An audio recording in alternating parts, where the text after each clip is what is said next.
Welcome everyone to Day 20, where bad rolls make great role playing. We got two new players for tonight. Please welcome Ray. Hello. And Esme. It's me, but hello. Hello. And we have got Luke back again. Hooray! That was a bit delayed, Luke. Yeah, because I'm having to come on my phone because my PC is again.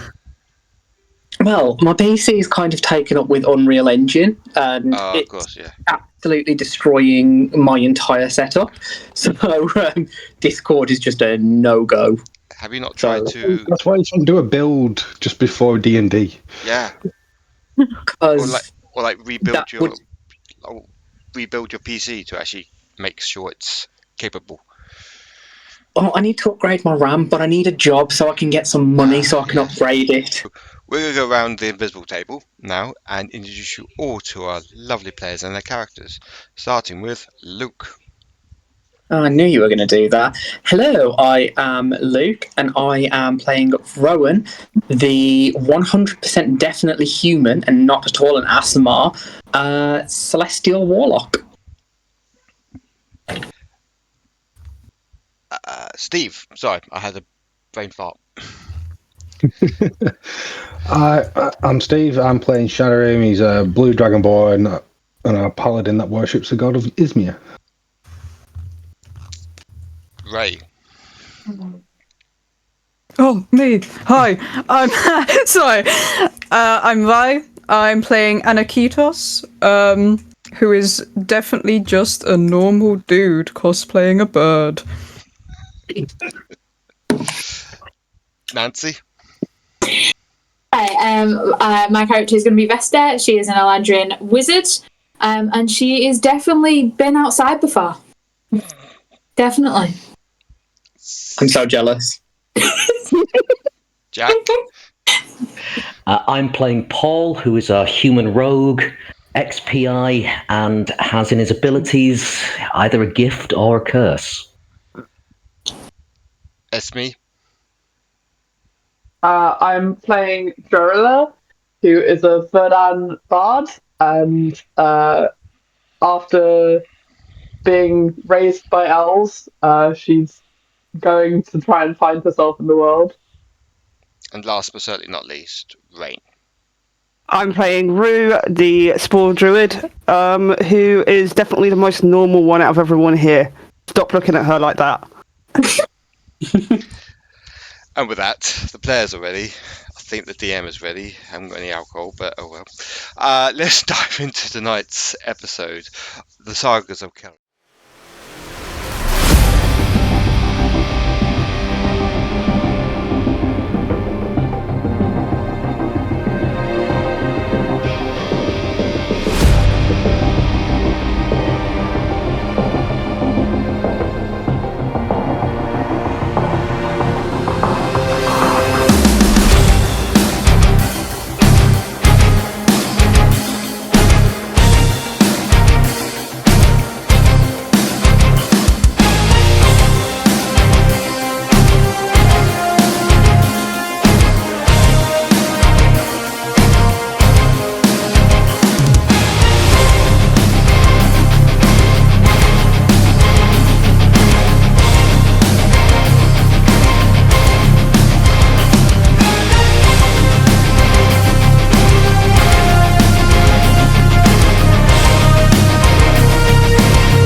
And we're back.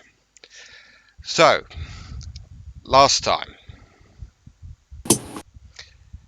Paul was threatened by an unwelcome guest, Yola. Before she left, she mentioned she framed the travellers for her escape. As soon as you got out of the tavern and had made your way out of the city through a secret tunnel, one of your companions, Bernice made sure that the guards wouldn't follow you, and in your mind, sacrificed herself.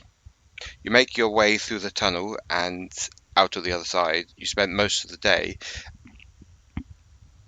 and the rest of the night, at this ancient elven ruined temple, where you managed to make yourselves comfortable, relax, and take in what happened throughout the day.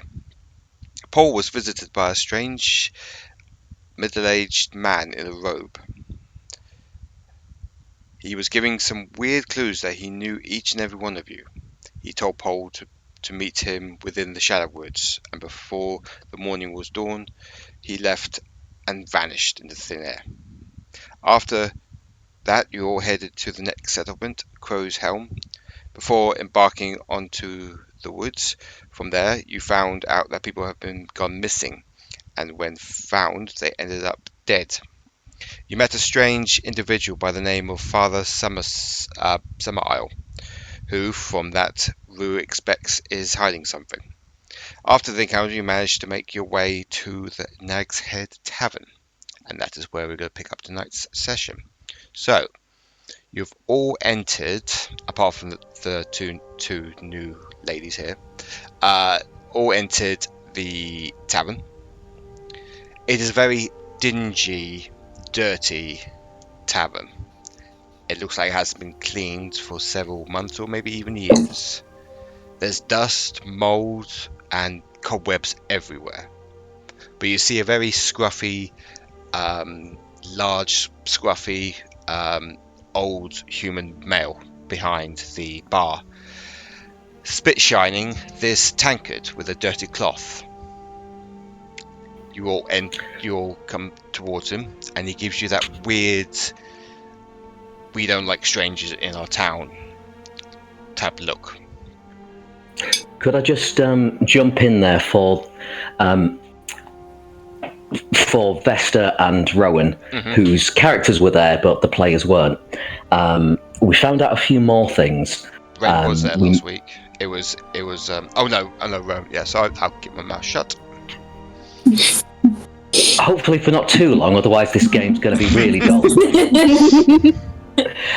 So yeah, we also we first met with the librarian, who was a white-haired furbolg, who seemed very nice, but everybody else has had that same reaction of, "You're new here, we don't want to know." And we've also met with, well, she was an apothecary. She was selling potions, but she had all the motifs of like skulls and creepy voice, big warty nose. And that also made Rue very uncomfortable. And the last thing we found out after talking with Father Summerisle is that the people have been disappearing on a regular basis every 3 months. And when we asked about the rumours of, some people say there's a cult going around in robes during the curfew, Father Summerisle absolutely denied it and wanted to leave straight away. Back to the show. So, you approach this very bearded, very scruffy bearded human male, as he's in his mind cleaning this tankard, but it's a very dirty cloth, so you don't think it's that clean. He gives you a very weird, like, we don't like strangers in our town look to all of you.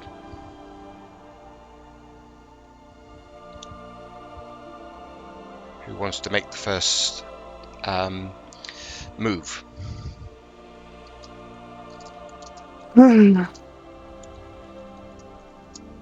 None of us, apparently.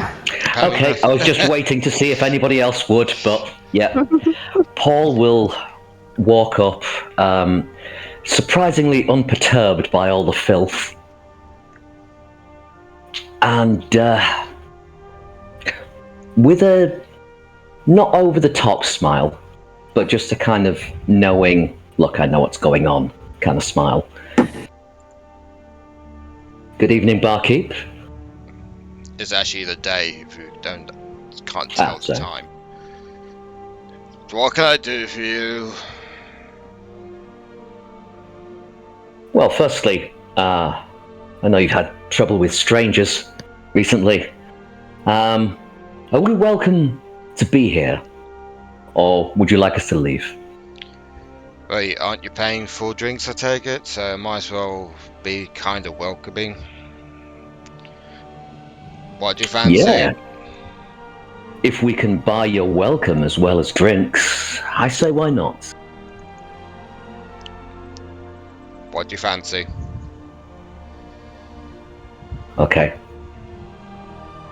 We got... Open the table for a round of drinks orders, whatever anyone wants. Okay, well we got Halfling Hops Brew and Dwarven Fire Whiskey if you fancy it. Don't all shout at once. I'll take I'm just trying to see if there's a safe seat for me to sit on. I'll take one on the halfling, whatever it was. The Halfling Hops Brew. You do see on the left-hand side of you a little walkway going down to where the seating area is, and you do see in the far corner a lone patron sort of drinking in the corner.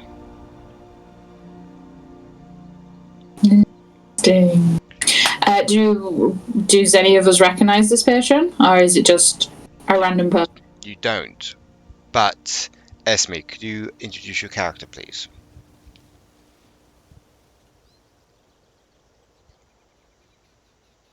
You're muted. Tuesday, everyone. Hey! Hey. Technical difficulties. Tuesdays. Gotta love a good Tuesday. If we ever get round to doing merch, we've just got to have Tuesdays means technical difficulties. Or technical difficulties Tuesdays. Oh no, that's copyright. Esme, could you introduce your character, please?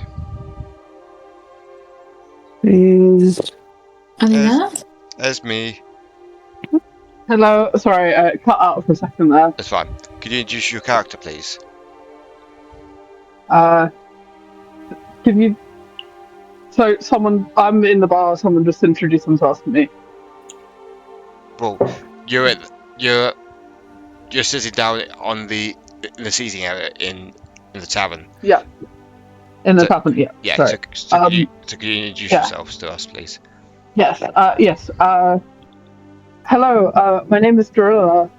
My family sent me here to meet a great aunt to deliver a message, but I also wanted to practice my bardic ways. Nice to meet you. What's your name? I'm still grabbing everybody's drinks and paying for them, so I'll be the last one down. Hi. I'm Rue. I'm sure. You seem nice. Haha, well, you can try.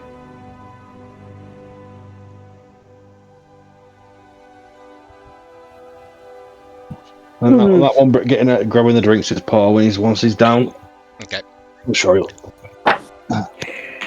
How much does that rush me, DM? Let's have a look, shall we? So I would say about...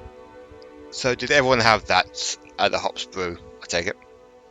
Rue's going to have ordered it, but she is not drinking it. Okay. She's exactly the same. I would she's say... in that awkward thing of, I guess. I would say 6 crowns.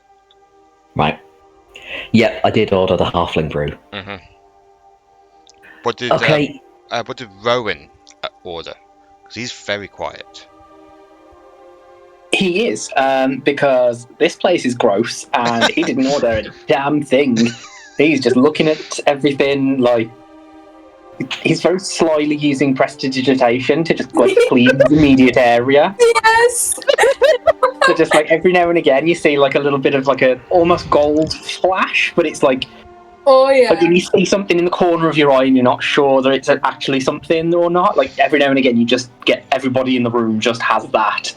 And suddenly a little square around Rowan just gets a little bit cleaner. Okay, as I'm going past Rowan, have they got handles, these? What the tankards? Yeah. Yeah, they do. Yeah, okay. Are they attached? Yes. Barely. I'm surprised Barely, that they don't just have like slightly depressed rock and glass. Okay, as I go by Rowan, he'll just kind of sarcastically say, "Well, guess what? Mr. Fosspot doesn't get a drink." I And use carry on down to. prestidigitation to make Paul's beer smell bad. How bad? Not so bad that it wouldn't be drinkable, but bad enough so that while he's drinking it, he's just getting a nose full of something pretty bad. Fair enough. You do not know what taverns this man has visited. So you all sit round this mysterious stranger that you've just met.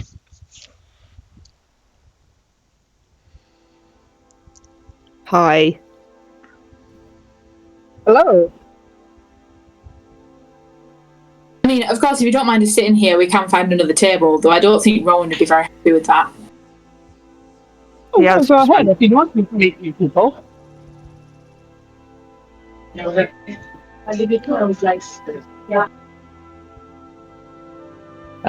Paul is like curiously looking at this new stranger. Mm-hmm. Like, I'm not sure if he would have seen a Verdun before. Is it Vernon? This was a. Yeah, I don't think you would have done because they're very rare, and they come from the Underdark. Right. So this is the first time you've ever met one in your life. Don't worry, my own parents got much the same when they adopted me.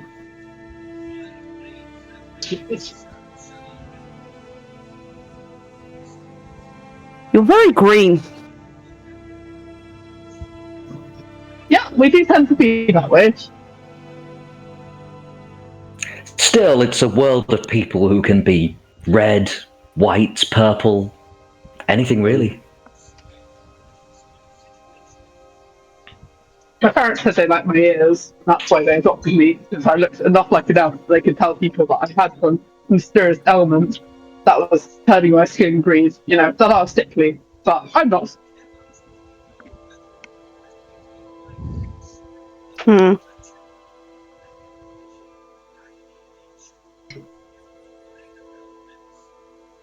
So you're here to deliver a letter?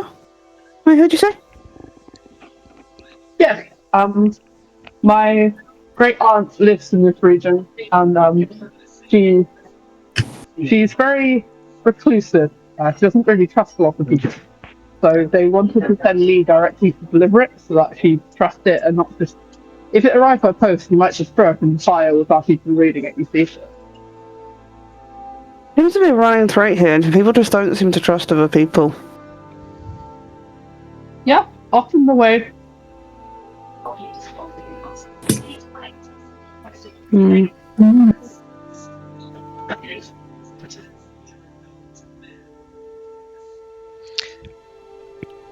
few minutes go past, and you see the tavern keeper come over, and he's about to ask you a question. I take it you want to stay the night here? As you can see I'm down for it. As you can see more of him, you see his white tunic has got like really bad stains on it, like he hasn't washed it, and his apron is really grim. Like this guy hasn't washed in ages. I'm gonna lean over to Paul and very quietly say, "It might be cleaner to sleep outside." And get picked up by the guards? Is that what you want? Our choices are here, the only tavern, or we go and beg the librarian. I'm down for the librarian. He's a very Yeah, cool. I'm down for the librarian as well. Books might be comfy. Okay, and he goes to drink his drink. What happens? Vesta goes to drink hers, looks at the mug, puts it back down and puts it away. Yeah, you can see a lot of stains in it, and it hasn't been washed properly. No, drinking out of that. Oh, I'm ready to go when you lot are.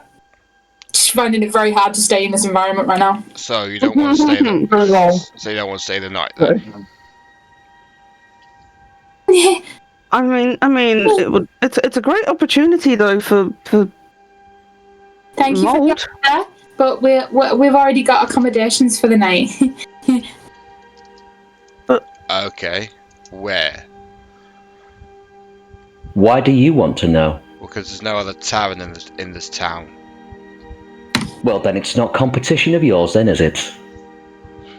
Fair enough. And he just walks along, and while she walks along, Paul, you get a whiff of his body odor. So bad, it just proper like makes you. That's what your drink smelled like. Okay, I think we should. Never mind. Yeah, let's go. Let's go. But I haven't had a chance to study the mold cultures yet. Yeah, well, another time. Esme, are you coming with the rest of them, or are you following the rest of them?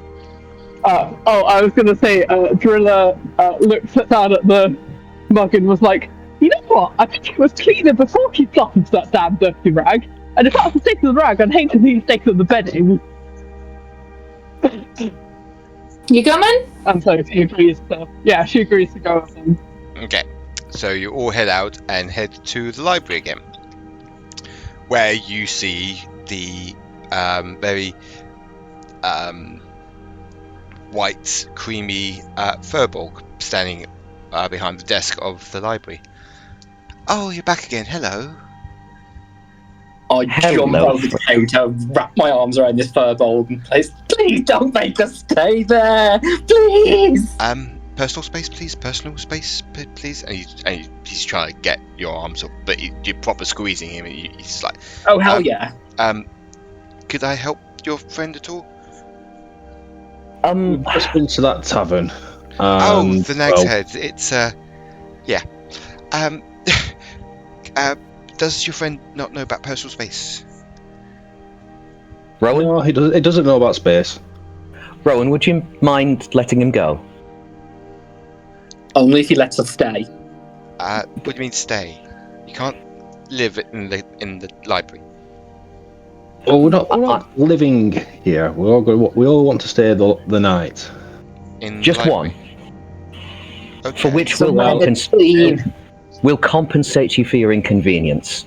Well, it's just my friends feel so strongly about it. Strangely enough, there are a few rooms above the library that have not magical beds, but convenient beds, should we say. Wink. So yeah, Thank you. you can stay the night here. I'll have to give you an extra set of keys to lock up. But yeah, there are 3 rooms above the library. There's a lounging area and 3 rooms with 6 beds. I let go, push myself back across the counter, and I'm like literally glowing gold with just how happy I am right now that I don't have to go back to that tavern. Is he fluffy? He's quite fluffy, yeah.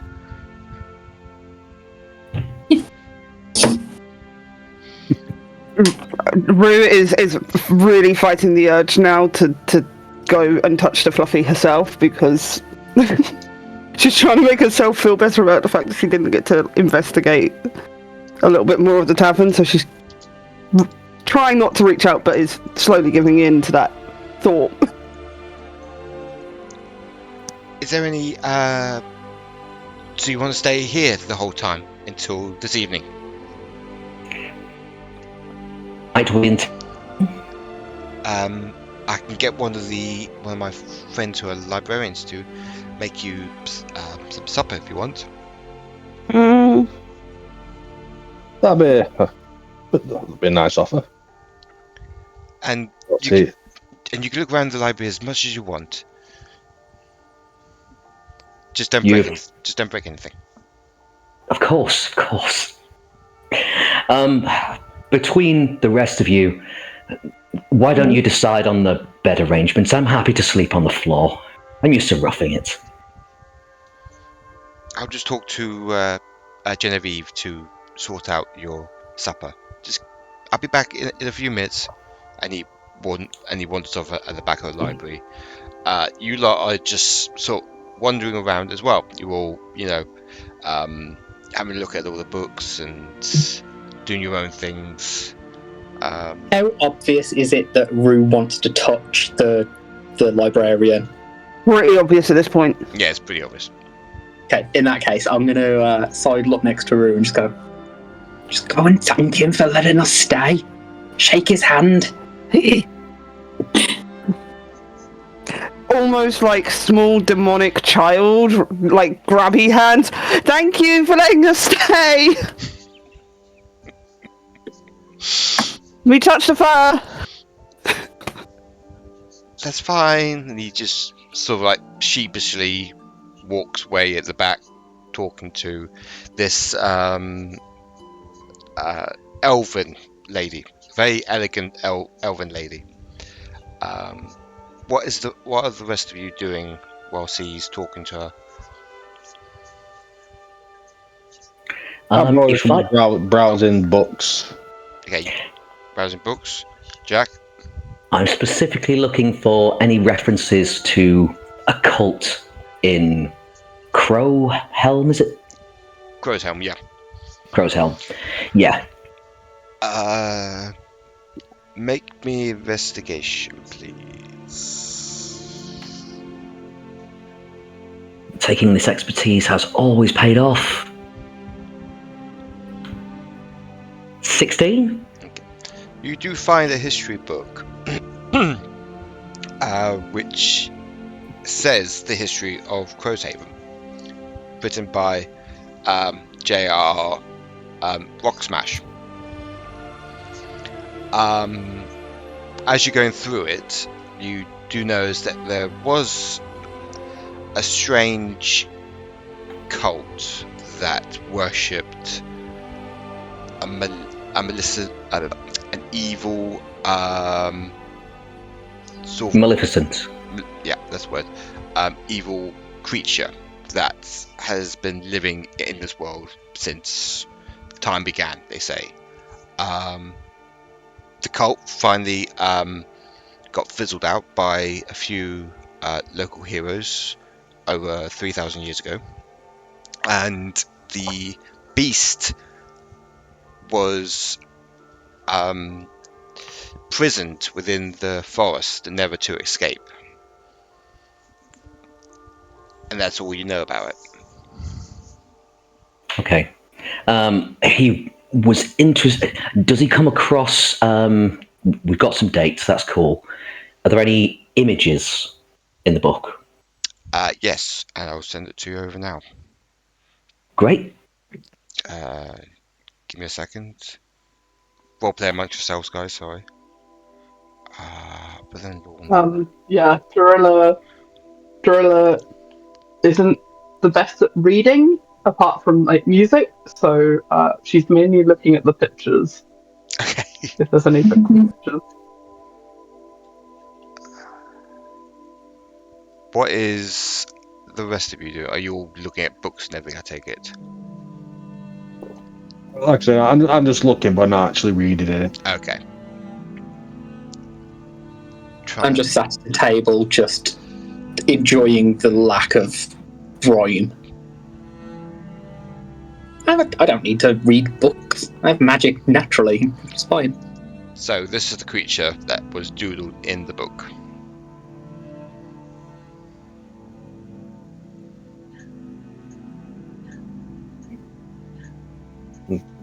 Creepy. Rudolph on steroids. Oh, creepy. Something tells me there's something wrong with that deer. Yeah, a little bit.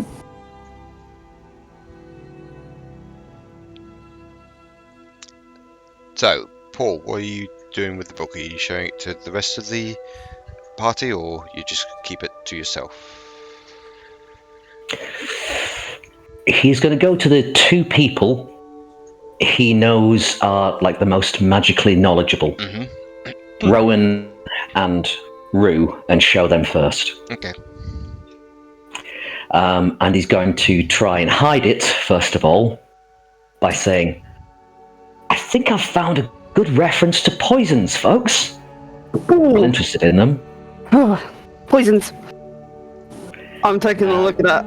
And he keeps his thumb over like the spine of the pages to keep those pages open so they can plainly see this picture.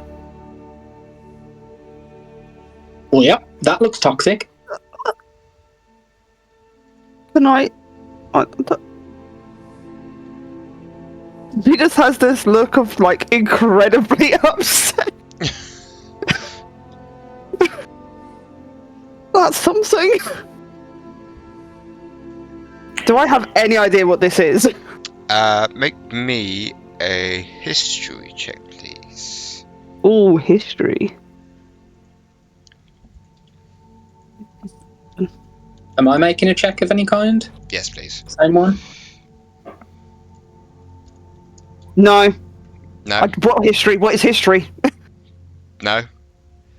Oh, that was mean. It teetered just between 20 and then landed on 2. Oh, so you two have never seen this creature before in your life. Well, I'm not from around here. Well, I don't spend much time around here, I should say. And I'm going to give these new guys a fighting chance. And instead of my usual stuff, I'm just going to whisper to the both of them. The book says that's what's waiting in the dark forest for us. Or at least it says it fled to a forest. I'm not much inclined as anybody else to maybe not go to that forest anymore. In fact, I would very much like to be walking in the other direction now. We can't do that. Why not? If we don't do anything, if we just run around doing our own silly little things, then the dragon cult will keep on growing in power, and we will be powerless to stop it. Now, we're the only ones that we know about the shards. Correct? I guess. So, what's the point of trying to live your own free life away from these troubles if there's no world to live your free life in afterward? I hate that you have a good point. You hate a lot of things I say, Rowan. It's becoming a character flaw. Do I? He just sort of smirks.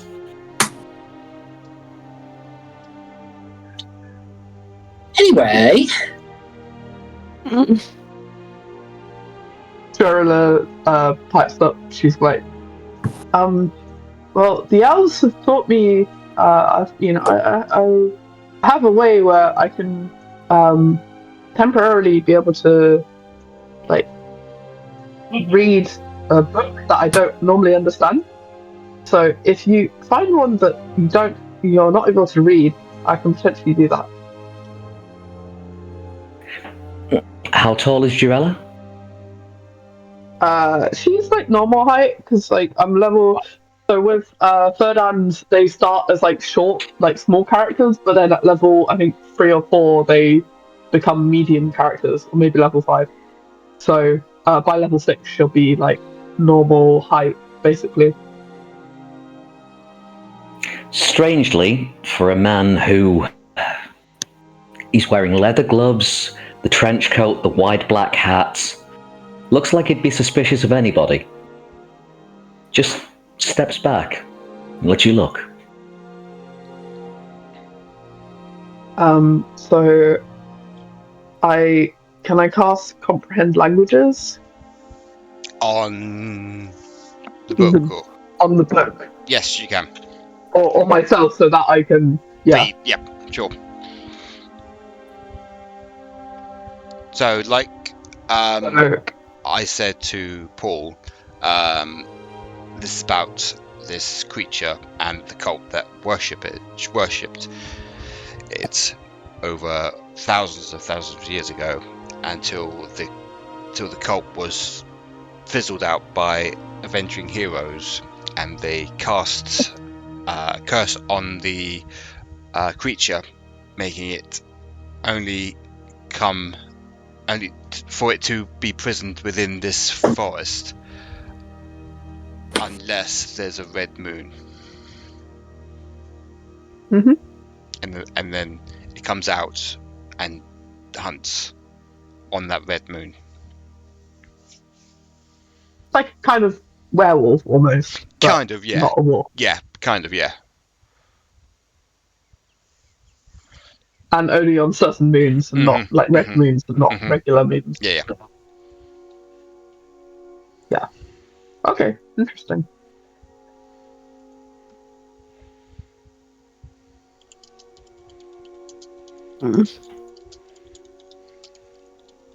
Is she telling anyone?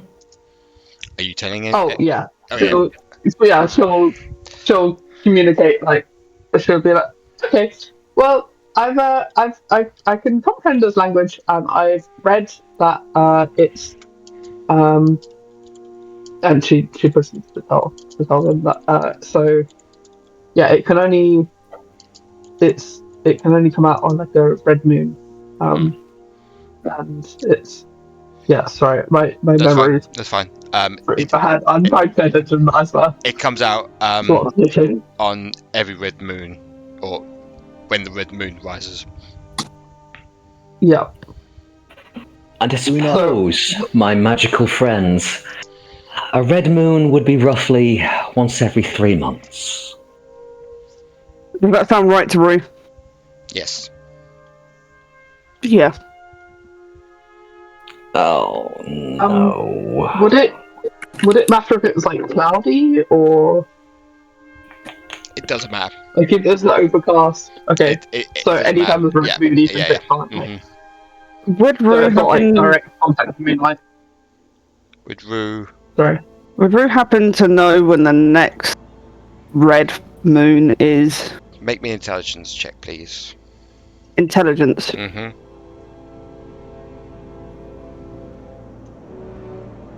No. Just no. You have no idea when the next one is. Can I, with my intelligence, can I make that same check, but Sure. having heard this? Sure. Because I think Just- everyone's heard this now. Everyone has heard this. Oh shit! I still only rolled a 12. I'm gonna say you have a think, but then you can't remember what day it is anyway, and you can't remember the moon cycles. If anyone else wants to try, Yeah. go ahead. What's the check we're doing, sorry? I'll try. Intelligence. Yeah.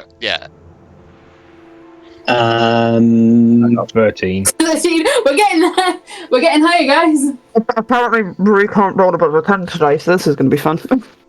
Could I make an argument for it being an investigation check whereby I go off and find a book for it? Or try to? Can I sorry, Rowan. Can I defeat this purpose and just go and ask the person that's in the library if there's been a red moon recently? And I'm pretty sure that, like, when he I'm comes pretty sure back, they know. Hang on. he Yep. notices all gathered round. Yeah, he does. So after a while, the Furball librarian comes back and is like, your supper will be ready in about an hour and a half. Are you reading? Oh, you found a book, have you? Oh, lovely. Is it that farmer MacDonald and his animals? When's the next full moon? That's red. Moon. Red moon. That'll be tomorrow night. Actually, no, it won't be tomorrow night. It'll be tonight. Why? Well, damn. He walks away. Weird things happening. It must be Tuesday.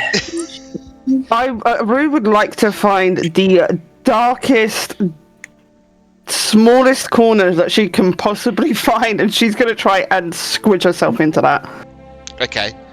You find a little, post that's like between a wall and the post and everything. You squeeze yourself into it. If I hide, it can't get me. It's fine. Vesta, as our resident scholar, would you mind showing the librarian here what we found? Yeah, do you think that's a good idea? I think he might be able to tell us something. I don't know. Okay, yeah, and then it proceeds to verbal diarrhea the entire book thing that we've all gone through. I know this. Sorry, can I- Folklore. Yes. Do we trust this librarian, right? He's very trustworthy. Okay. Okay. Oh, White and furry, we've got no problems. It's fine. yes, this is a very old folklore around these parts. It mentions a very ancient creature that some say was here before the gods became, but that's all hearsay and everything. Ew, gross. His So name. The disappearing people didn't coincide with this very old folklore. The what? Sorry. The disappearing people? Yeah. It's just a folklore. It's not true or anything. Father Summer Isle tells us that it's just an unfortunate accident with these missing people. They go off and party and drink outside the town walls, and unfortunately accidents happen. He says. Yeah, heard that before. Okay. This would be Father Summer Isle, who spends most of his time tending to the graves. Yes? Yes, he's helped us a lot through the time of need. Oh, okay, yeah, sure, yeah. I think things are piecing together now, guys. What do you think? I don't know what you mean. Anyway, I best go get you some drinks as well. I've forgot my manners. One more thing. That creature's name is called Nightclaw. Nightclaw. But I best go get you some refreshments. Beer, wine, mead, or just water? Ooh, some wine would be very nice. As they leave, can I make an insight check to see if they're nervous about what we're talking about? Make an insight check. Ooh, 22. They are not nervous. They're actually being genuine. That they're very trustworthy and unfortunately very gullible individual that believed everything that Father Summer Isle has said. Yeah, okay. Yeah, just wanted to double check that. Seemed a bit sketchy. Could I roll a perception check to see if there's any other books that look like they might be useful information for us to know? I would just say this is the only book that would be handy to you. Okay. Is there anything else on moons or like moon cycles or? Maybe an investigation check. I gotta say, can I use the help on that since I was wandering around looking at all the books? Of course you can. 21. So you find a very. 20 and then plus 1. I say it's slightly old. It's a 20-year-old book about moon cycles from Dr. Pandora. That it explains about the different moon cycles, the red moon, the blue moon, and the full moon and everything. And it talks about that creatures come out at certain times during these cycles of the moon. But has nothing about this beast. Right, it's just like different safe creatures. It doesn't specify it. Yeah. But could we, when the librarian comes back, could I ask if it's okay to like borrow books from the library, or do we need to have like, I don't know, so we can read them more? Yeah, you can. Or is there no other benefits to gain from reading them again? I don't know. Well, you can buy this book if you want, just above table. You can buy the book. So he comes back with wine and other various drinks and everything, puts it on your round table that you are all sitting on discussing things. You ask him about buying that book, and he said, "Yes, that'd be 2 crowns, please." Okay. And just for the new players, if you want to start keeping your money, and start building it up, we have a holdover from ages ago where one player holds the treasury, so you can always just lean on Paul for some money. Lean on me. Gotcha. Thank you. Okay, awesome. Do we want to take the book? Yeah, if you want to take the book, yeah. The crowns of gold, right? So it's 150. Yeah. Okay. Time passes and you're all still looking around. Right, I forgot to do that earlier. It's fine. Library. As the rest of the public leave, and it's becoming nightfall, the librarian hands Rowan the spare key to the library. It's like, okay, one night in here, and then don't want to be rude, but you have to leave tomorrow, okay? Okay. And he takes his We'll satchel discuss that tomorrow. and he takes his satchel and everything and waves you a nice little warm goodbye as he exits the library and locks it behind you. You start lighting the candles around the library to make it very luminous. You all head upstairs to see your lounging area and the 3 rooms you're staying in. Rue has just kind of fallen asleep in that small little enclosed space that she has. Okay. Above her, so she's just eventually fallen asleep there. Yeah, I did want to buy that book on moon cycles because I think it might be useful. Yep. So I don't mind doing it. My God. So That's right. subtract it from gold. Yeah, so you got that book down. Cool. And Okay. I'm just going to remind the rest of the party. Didn't you hear him say, "The blood moon's tonight"? There might not be a tomorrow. What roughly what time is it now? It's early evening, so I would say about above table is about 7 o'clock p.m. And the curfew is 8? Yeah. So if we want to leave the city, we're going to have to leave now. Exactly my point. Right, okay. So I love how you're settling down, but we kind of need to go, guys.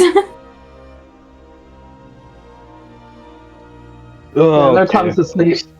Well, at least it hasn't cost us anything, I suppose. And I put the key back down on the desk. No, you need to lock up when we leave. We can bring the key back later. Oh, right. Okay. Yeah. Fine. Yeah. We'll do that then. Okay. Oh, so which direction are we heading in again? We did get directions to the Darkwood. We sort of know where it is from Crow's Helm. Is that right, John? Yep. Which is on the map on Discord. So if you go on the Mappy Maps.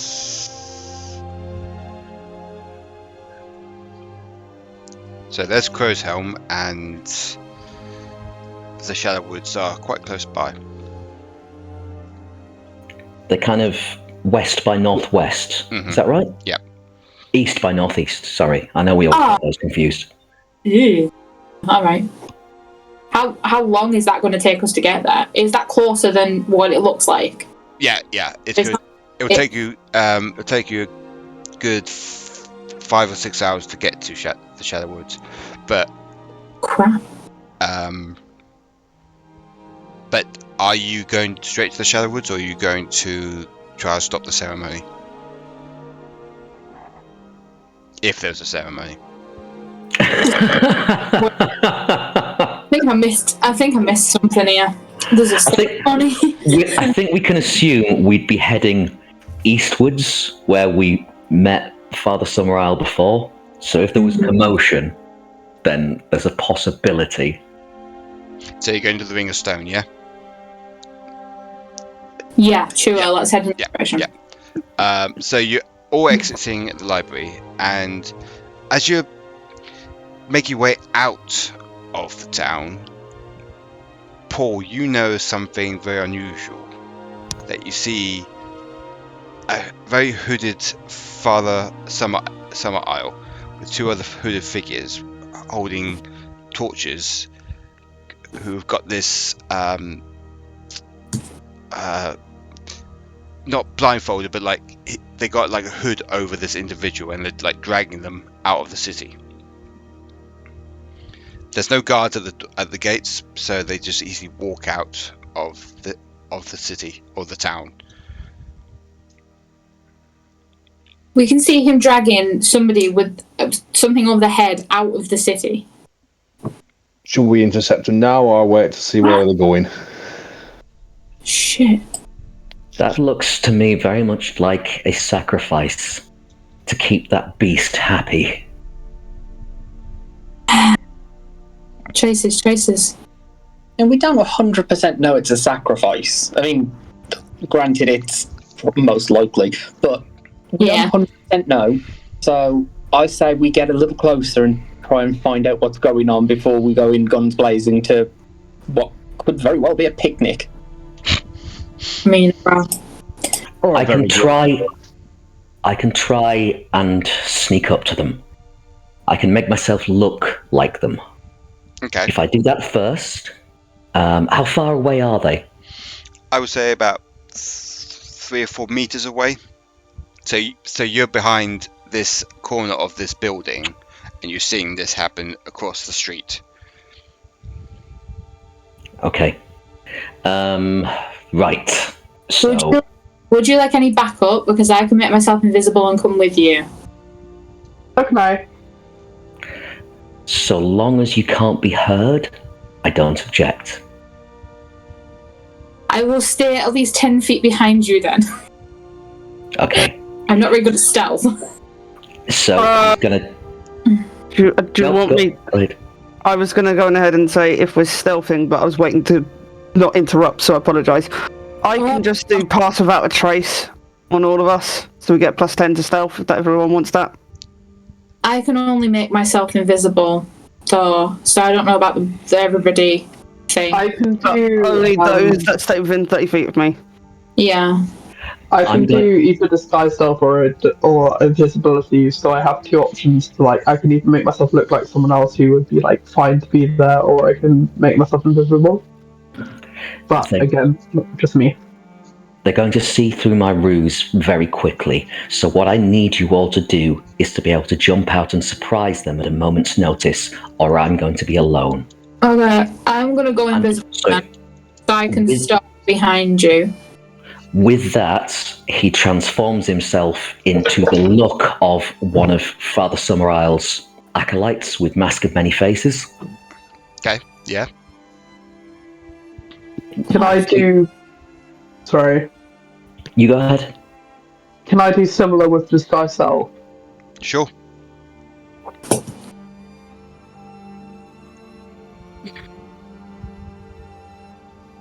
Is everybody ready? I'm going to quickly do a pass without trace so that everybody else that stays near me can stealth. Okay, can we map it then that Rue is in the middle of the group at the back. I'm between Rue and the 2 that are going up the front. Yeah. So kind of intimate backup, but I'm within that range of being able to get that spell, so that I can stealth easier. Awesome. Let's do that. If everyone else is on board with that. Yep. Awesome. 3 to 4 meters. I don't think we'll get very far with stealth. So, I thought it was 30 foot from the person. 30 foot. Go past without trace. No, 3 to 4 meters away from the father. Yeah. Because they're leaving the town at the moment, and they're about 4 or 5 meters away from you guys. Have they spotted us yet? No, they haven't. Well, hold. Hang back a sec then. Okay. like the rest of us, like obviously, like Paul and that can do the mask and many faces real quick and go if they want to go with them now. But the rest of us can hang back a little bit to be able to get the pass without trace and everything on us, if you want to work it that way. Yeah, because not everybody's got an ability to be able to kind of not be noticed. Yeah. I'm kind of wearing like heavy plate, so yeah, I'll put noticed. Yeah, so let's do that then. We'll just, if Paul and that want to go ahead, that's fine. And then we'll like within the 30-foot like perimeter, like I'll go and then Ruin that can like bring up the back, as long as like we're still within distance of each other. Yeah, it's probably good that not everyone goes in at once, because if something goes bad, then it's good to have backup. Whereas if everyone goes in at once, something goes bad, then we're all like immediately in it. Yeah. So as soon as we spot them, the four others. Mm-hmm. 4 others. Oh, well, yeah. So Paul and I keep forgetting your name. Rowan. Jarila. Jarila. Yeah, sorry. Yeah, Paul and Jarila can go ahead, do the mask and many faces, and then we'll hang back. I'll go next, and then Rue can bring the rest of the group with her. Mm-hmm. Do it like that, so that there's a gap between everyone, so that hopefully he's not going to see the rest of the party. Yeah, that makes sense. Yeah. Let's go with that. Yeah. Okay. All his planning and it's going to get shot at within like 2 minutes. That's pretty much what I think is going to happen as well. Yeah. Oh well, we planned it now. See the other rogue skills, but deception. So let's see how this happens. Okay. Paul steps out, apparently appearing like one of the acolytes. Mm-hmm. And just calls out to Father Summerisle. Father, there is trouble in our midst. What is wrong, my child? There is nothing to fear.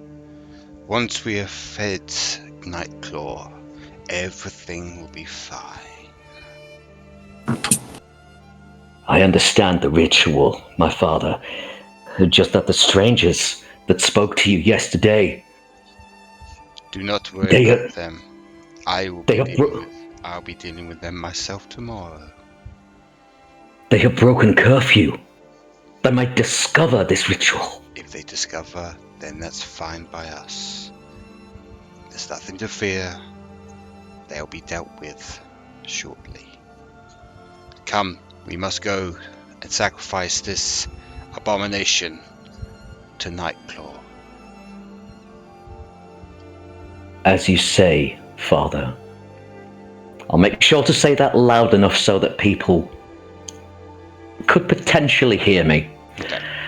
And yeah, I'm going to be staying behind those 3 with their hostage. Yep. About 30 feet. Yep. Okay. Where's the rest of you doing? I think you're following.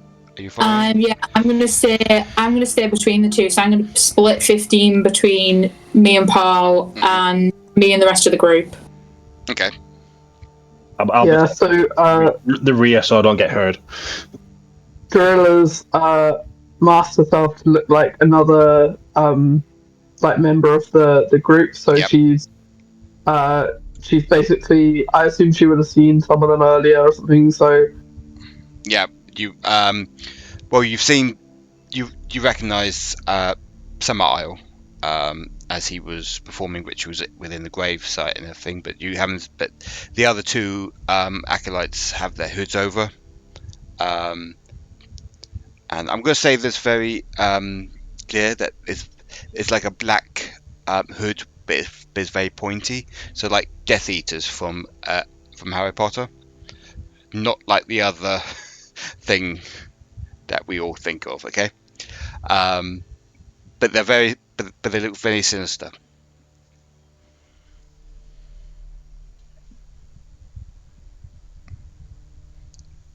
So what are the rest of you doing? I take it you're still following. Hello? Hello? Oh no. Hey, Oh here my he is. God, Discord just went off, just turned itself off. Oh shit, that happens It sometimes. just is like, it's like update and just update. So right, so what did you hear, Esme? Because I had a whole speech about it. Did it mess up for me? So I didn't. Oh, I didn't hear. Like, I heard that you were. So we were hearing that they were talking about like, oh, what if we overhear the ritual? Like, we've broken curfew and like that. Yeah. And then you said that. Not much after that. And then you said. I said that I was like disguising myself as well, and then after that I didn't really hear anything. Okay, and because you said that have you seen these people before? And I said you've seen Father Summer Isle in the gravesite, performing a ritual and everything, but the other two you've never seen before. And the way they have their hoods over, they look like the Death Eaters from. Sorry. The reason why I was saying that is because disguise self has to be someone I've like seen before. Okay. In order for me to be disguising myself, I would have needed to like see one of them before. So I assume maybe one of them was around the library or something. But it like because they were cooking dinner and stuff. Like I assume maybe we would have seen one of them. But if I haven't, then I probably my whole plan probably isn't working right now. You could do it just from clothing, like. Yeah. And maybe it's incomplete, like you didn't see the full details of the mask, so it just looks a bit crap. I just look like, if I see the like uniform, whatever they wear, not uniform, if you see like the robes they wear, then potentially. I'm in just the same amount of danger as you are. Okay. I'm in danger. So, it's fine. So you're all following Paul and your new companion with this parade, shall I say. And you see where they're going. They are going to this hilly, sort of like, it's a bit like Stonehenge, but it's more complete than Stonehenge. And you have heard of this this sacred site. It's called the Ring of Stones. And you see other torches in the night sky being lit around this site, and you hear more and more as you get closer, chattering of a big group of people. As you get closer, you go up these like stone steps towards the ritual area, and you see more people within this circle of stone, but they're wearing very badly made animal masks. Like some people have like a rabbit mask or bird mask and everything, very crudely made to hide their faces. And then you see Father Summer Isle go up to the main ritual slab, and he shouts out, "My children, we have gathered again on this sacred night to please our amazing Lord Nightclaw, and make sure that this sacrifice will please him, and make sure that he does not attack or kill our beloved Crow's Helm." And they all start cheering and doing these like sort of like a weird calling, like it's like a creature call, and they're all doing it in sync. As soon as that happens, I don't like this. The two acolytes take off the hood of this individual. Rai, could you introduce your character, please? Oh man! Oh my god! Oh my god! No pressure. Uh-oh. Attention! you see a masked man with like this bright, fiery red hair and very bright golden eyes. He's dressed like a bit strange. He seems to have prioritized armoring his legs over anything else for some reason, and has like a strange wing-like cape on his back. His appearance is kind of exaggerated, kind of like a almost costumey. And between the phoenix tattoo to his shoulder and the gaudy bird-looking accessories, he looks like a slightly eccentric fanboy. He also is currently looking. Am I awake? Is probably Yes. what I should ask first. Yes, Okay, you are that's awake. great. Yes, you're awake. Okay. He's looking somewhere between slightly lost, and a little bit indignant. This kind of wasn't how he'd planned his evening going.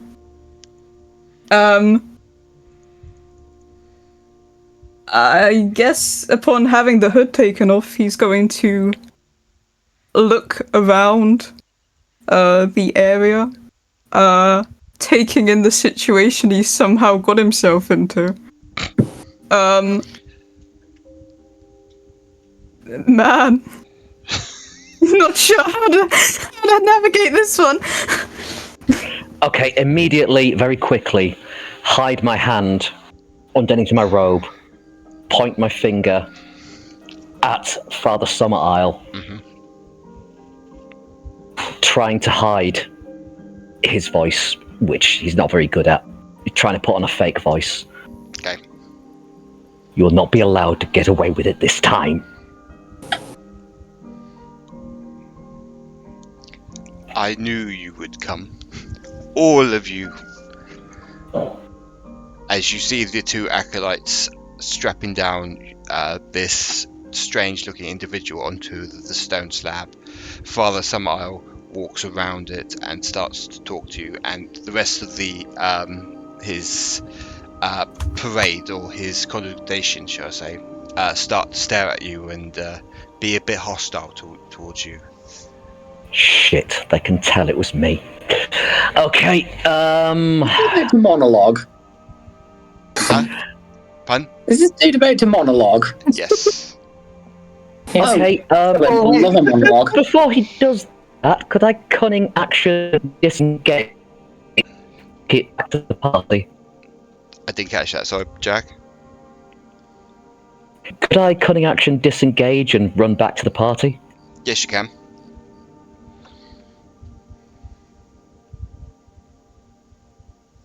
It's a Don't- Tuesday. Oh, don't. Oh, okay, give me a second. Oh, I hate Tuesdays. What's happening? Can you hear me? Yeah, I can hear you. It's No. just like no one can move their tokens again. Are you doing the same, Jaril? Are you gonna... Huh? Like me? Or... Yes, you. Are you disengaging as well, or... yeah. Okay. Because I don't want to, like, fight, Okay, so... okay, cool. Right, so you all got your tokens sorted. Right, lovely. So... He's talking to all you lot now. I knew you would come. You couldn't stay away, could you, and let this blow over? But it is fine. Lord Nightclaw will take this victim and take you as well. So we Can I just launch an Eldritch Blast at him? Like, as he's monologuing. You could try. Oh, I do have Zone of Truth, so I could cast Zone of Truth. I have some spell slots left, I think. So So that's 10 and 13, is it? It is, yes. Okay, so as soon as you do that, he has this strange-looking black as night knife, or this dagger, and he uses it to sort of like block both of your Eldritch Blasts, and they just behind him. I do not think that is necessary. We can talk about this. No need for violence until the master is here. Guys, that didn't quite work as I planned. You're about to... I did not quite hear that, my friend. Can you say that again, please? You were about to kill an innocent. Kill or sacrifice to save hundreds. How would you do it? The outcome is the outcome is the same for their life. Yes. Interesting. Yeah, you would think that. In my point of view, killing this one and possibly you lot could save our town for another 2 or 3 months. And then the cycle continues. More and more you will have to bury. Or we can join forces now. You, my forces and yours, and face this great horror. No, I do not think so. I believe this will be the end of you. As soon as you say that, you hear this blood-chilling cry coming out of the forest. This cry makes your hair on the back of your head stand on end and your blood run cold. Yeah. As you see this huge creature. Why is this not working? Oh, I have to... God damn it. Alright, bear with me, guys. I was trying to make something dramatic and it didn't... Okay, what are you doing, Paul? Or who's... Just saying quietly to Shadorim. Remind me of this next time I try and negotiate. Don't worry, we will. We will. You won't listen, but we will.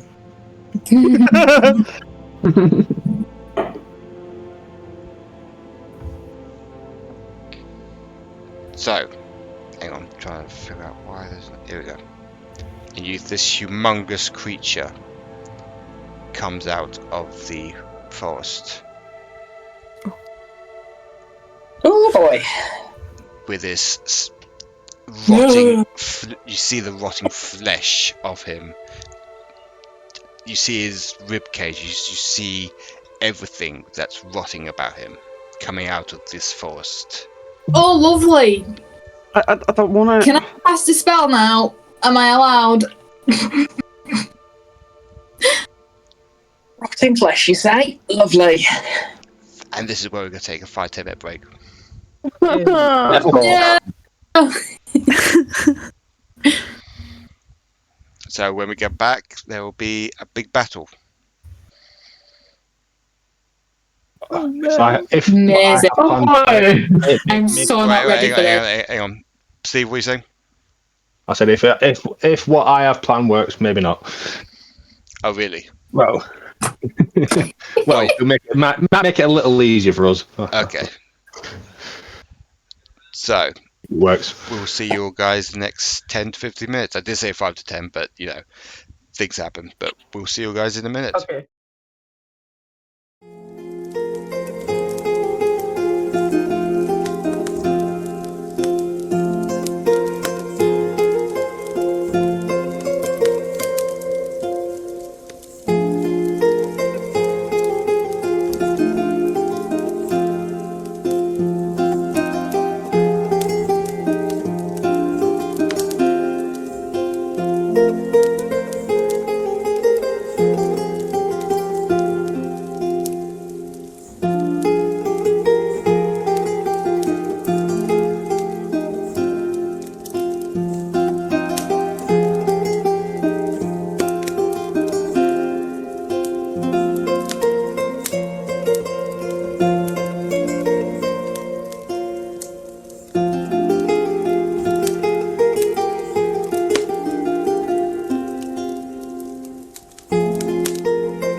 Cool. And we're back. So, travellers, can you all make me initiative, please? I'd rather not. That's a Nat 20. I got a 14. Okay, Mine's a 20, but it's a dirty 20. nice. Wow. Did Rowan get 16? 5? Rowan got a 5. I have a +3 on my initiative, and I got a 5. I am not rolling well today. I have a 0, Oh, and I got a nat 20. okay. Thanks, Dick. That's really appreciated. You're So, going first. Hopefully it'll be you. it's at first it's Summer Isle. Oh. Hang on, let me just sort this out, because I can edit this out because he's got a special weapon No, that he needs to use. Yes, he does. he doesn't need to use it. Does he? Are you sure about that? Yes. Are you sure He about doesn't need to that? use it. He does. Friendly Really conversation doesn't. instead. What, can we just have a tea party? Yeah, like I could go for some tea right now. Sorry. Oh, I can cast. Sorry, I just realised I can cast invisibility on another person. It doesn't have to be myself. Oh, So I can make one other person invisible. So he can only go 30 feet. So he's coming to you, Esme, and he's gonna stab you with this very, very black as night, fancy, demonic-looking dagger. Does a 21 hit? 10. Yes, my AC is like 13. Yeah, I don't know why it just rolled 10 and 21, so we'll go with the higher. So it's 21. Okay, so you take 30. I'm gonna say 35 points of necrotic damage. Oh my god, fucking hell. What, 35? I only have 35. points! So he proper stabs you in the side oh, with his dagger. 35, wait, not 135, Jesus Christ, I'm putting straight on the 5 changes. Okay, I have 16 hit points. This is good. That's the first hit as well, like... And that's the only hit. That's the only hit he can do. Rue, you're up.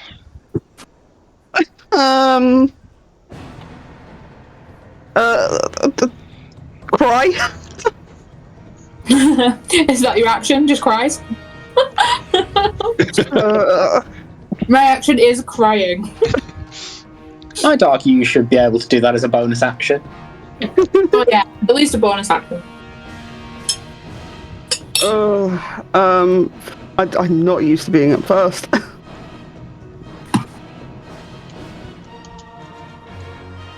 What is the initiative order? Yeah. Is Summer Isle, Rue, Shadorim, Paul, then Rye's character, I can't pronounce it. Really, my dyslexia is playing up. Aniketos. Then it's Jarila, and then it's the monster. And then there's Vesta and Rowan. What happened to the turn tracker on Roll20? I don't know. You know what? I'm just gonna go on ahead and cure wounds. There we go. There we go. Hey. Ooh, nice. Well, that's better. I'll do it at 2nd level as well. Oh, nice. Alright. So that's 11 points of healing.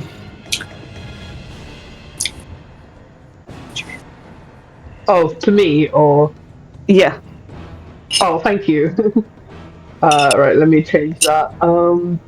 It is a touch spell. Oh, it's a touch spell. Oh, yeah, is it? isn't it a touch spell? Oh, Yeah. so you need to be like... Yeah, I'm moving. Yeah, I'm moving in for it. Okay, great, cool.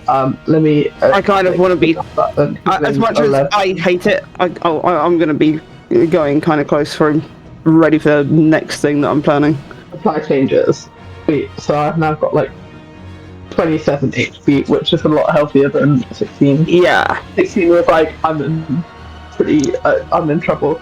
Got your back in the future.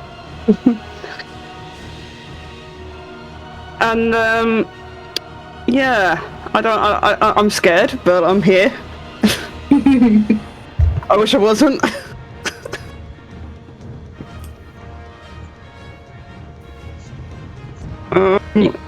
You have more movement. Yeah, you know what? Back up again and using the nice, lovely thing, I'm just going to attempt to hide. She's not really hiding because I can't use hide as a bonus action, but she's trying. There we go. That's me done. Okay. Shadorim, you're up. I am going to move over to here so I can see this big guy. I'm going to just grab my amulet and hold it towards her and say, "In the name of Esme, you shall not move." And I'm going to abjure the enemy. Okay. So I will put that into chat so you know what it does. Lovely. And you need to make a Is it an undead? Good question. No. That's not undead. I'll say it doesn't say it on the sheet, but I'm gonna say yes, it is undead. Okay, so you need to make a wisdom saving throw at disadvantage. Oh, a disadvantage. Okay.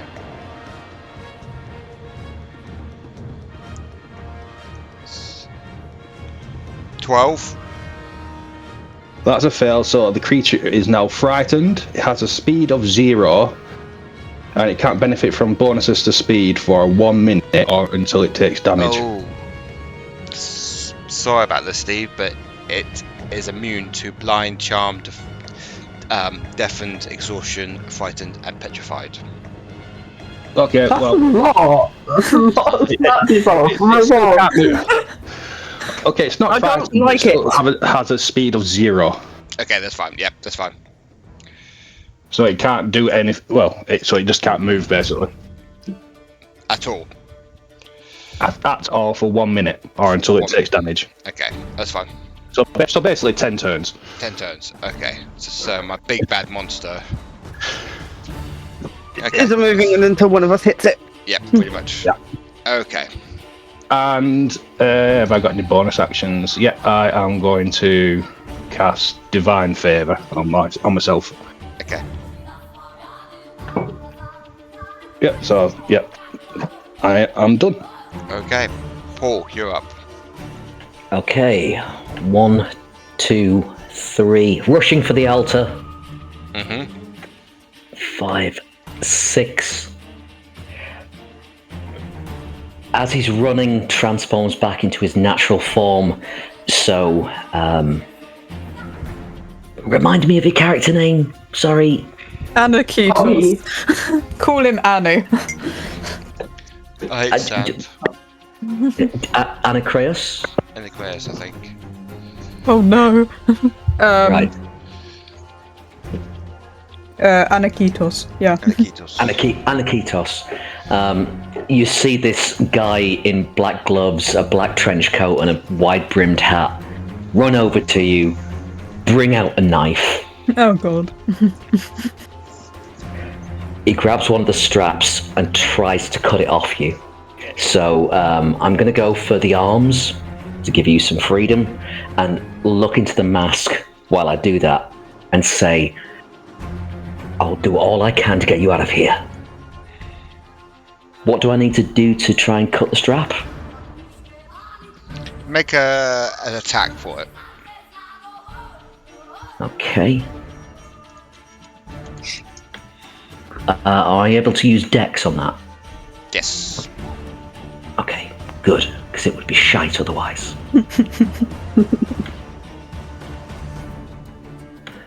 16 to hit. You managed to cut the straps out which is holding his hands together, easy as pie, just cuts like hot butter. Do you want to do the feet as well? What feet? Feeties. Yeah, the feeties, because it's bounded by, because his hands are bounded as well as his feet. Okay, I mean that's 2 targets, so if you'll allow me to, without any extra. Yeah, I allow you to. Okay, yeah, I'll release him, and just with there's kind of like a knowing, pained look. Cunning action dash. Okay.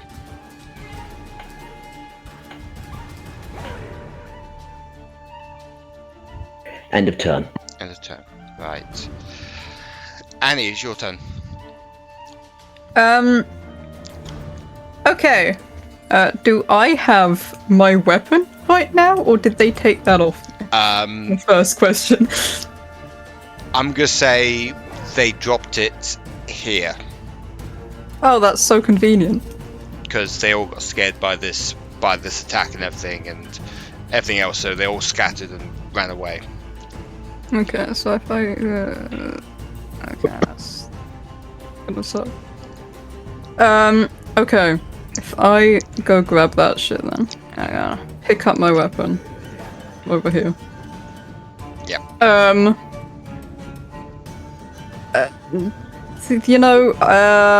Favor for a favor, so I'm gonna help these guys as best I can. I think I can only. Oh, no, I can. I can walk you over all the way over here. I'm gonna attack this guy. I'm kind of pissed off at him after earlier. Yeah. Not surprised. Yeah, that was not cool. Where is? I'm so sorry. I have to work out how this works. Let's say 17 to hit. I think it was. It hits. Nice. That is 10 points of damage. Okay. I think I already have multi-attack level, don't I? Sorry. That's fine. First time playing a character. Yes, I do. Okay, I'll attack again. That's 25 to hit. It hits. Yeah. 12 points of damage. Okay. So you can see he looks a bit beaten after your attacks, but he's still standing strong and has that sort of madman grin on his face. Yeah, don't like him. Aye, that's all I'm gonna do for now. Okay, hang on. Okay. Who is next in the chopping block? I think. It's Jarly. Jarly? Oh, Jarila, that's the one. You're up. So my sort of disguise sort of hasn't dropped once they realised that they knew like who we. Yeah. Is my disguise self still up? No, it's now dropped since he attacked you, because he could see right through. Okay. Once Paul gave himself away. Basically, he could see right through both your. Because it's not. I don't think it's concentration spell though. No, but as he stabbed you, you lost concentration. He realised. Yeah. Yeah, but I don't think it's a. Okay, never mind. It's part of the spell. It's part of the spell that if they touch you, they can tell that it's an illusion. Like if. Sorry, let me read what it does. No, it's fine.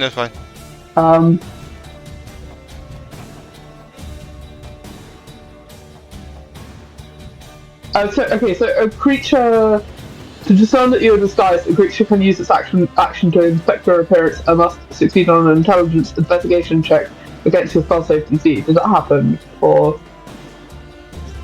I'm going to say, for the sake of this, he knew who you were, and the disguise itself dropped as soon as the dagger stabbed you. Okay, right. Yeah, because it makes sense because I've been directly hit. Yeah, if I hadn't been directly hit and I was still like in the background, it might make sense to me to that. So yeah. Can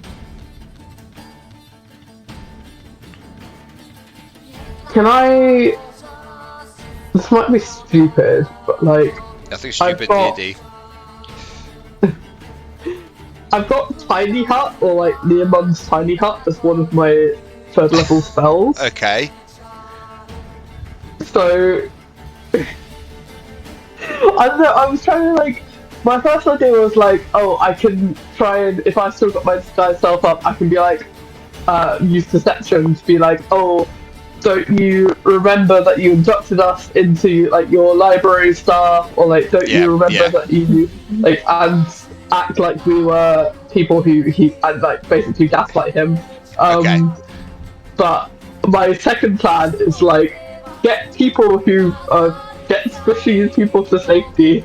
So okay, I'm gonna cast you can go with that. Yeah. Lemon's Tiny Hut. So okay, where are you gonna cast it? So it's got a 10 feet range area. So if I cast it, where am I? I'm this one. You're here, yeah. So if I cast it like, let me do draggy stuff.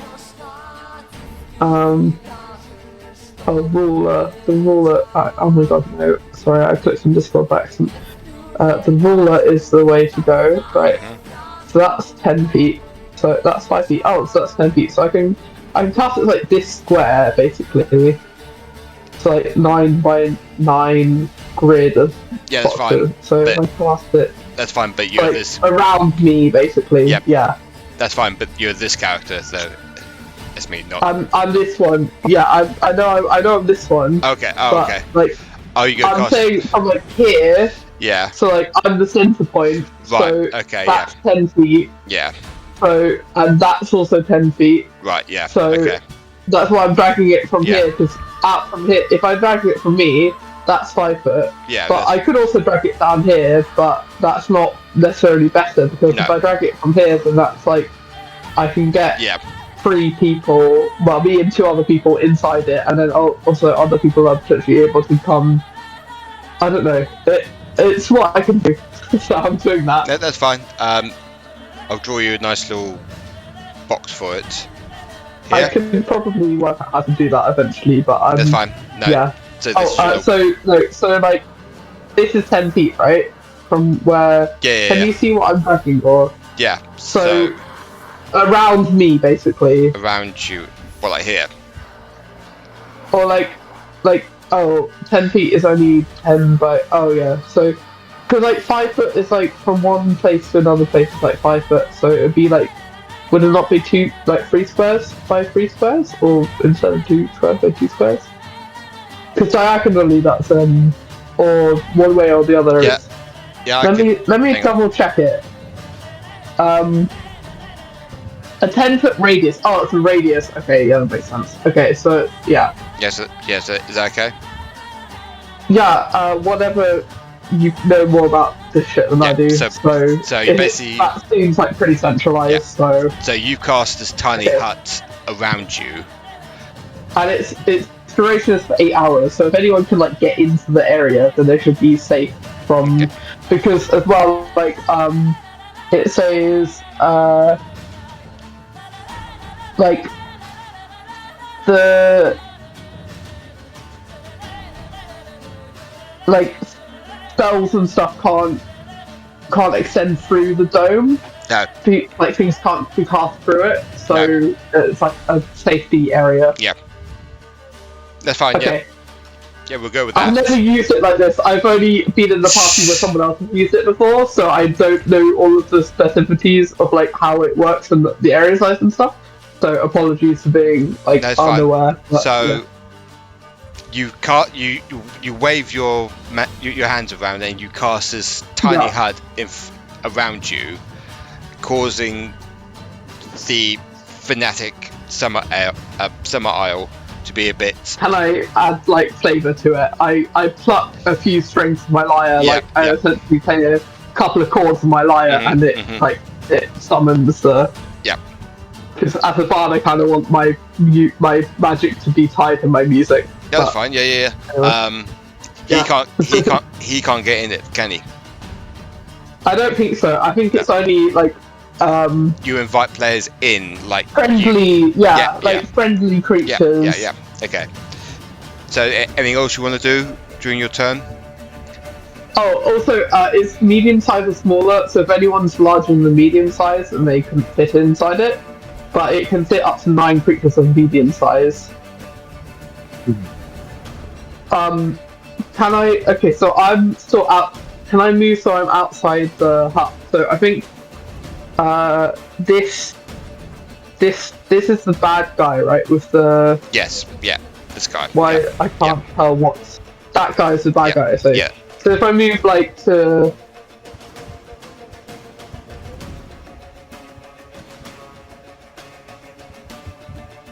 Oh my god, why is it? How do I? Sorry, I'm completely forgetting how I fucking move. You basically you click on your token and you just drag it. Is it with the little tick arrow or is it with? There we go. Okay, sorry, I was trying to do the grabby action. That was wrong. Okay. So can I also? No, because that's my action, right? Yeah, that was your action. Do you have any bonus action? I'll move. I don't think so. So I'll just move to where I am for now. Okay. And then, unless... Let me just check my cantrips real quick, because I'm not sure if any of them are the bonus action. I'm pretty sure if you leave the dorm, I think it deactivates, so... I was going to say, yeah. That's fucking... Oh my god, yes. Sorry, I'm stupid. Just let you know that's... Staying where I am. Yeah. So you're... Yes. I forgot about that, yeah. Okay, I need to stay where I am. Other people can come to me, but like I need to stay where I am. Yeah, you so do, yeah. I'm gonna stay in the dome. So I think I'm protected now, so I don't think he can hit me, but he can still hit other people because they're outside the dome. But like if they come into the hut, sorry. Yeah. Yeah. Sorry, I'm like I'm just being slow. No, you're fine. You're doing good. Anything else you want to do? I think that's what I'm doing. That's what I'm just going to stay here. I'm just going to be here. It's the creature's turn now, but because of Steve, I can't do jack shit.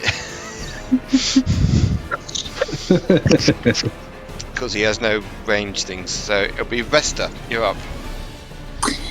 Oh, lovely. Okay. Kind of don't know who to go after now. Shit. Does this dude that's in front of these new friends, does he look hurt in any way? He looks a bit beaten, like beaten up. I think Annie cut him. What did you use to attack him? Right. Did you use like to attack this dude? That was a glaive. Yeah. So he looks a bit. He's got a few cuts on him, but he's still standing and he's still got that maniacal grin on his face.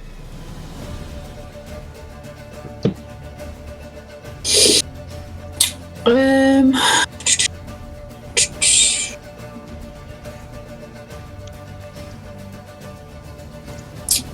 don't know who to go after.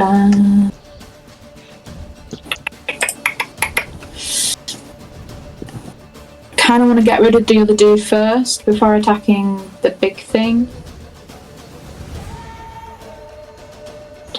Especially if we don't know if he's like controlling it at all.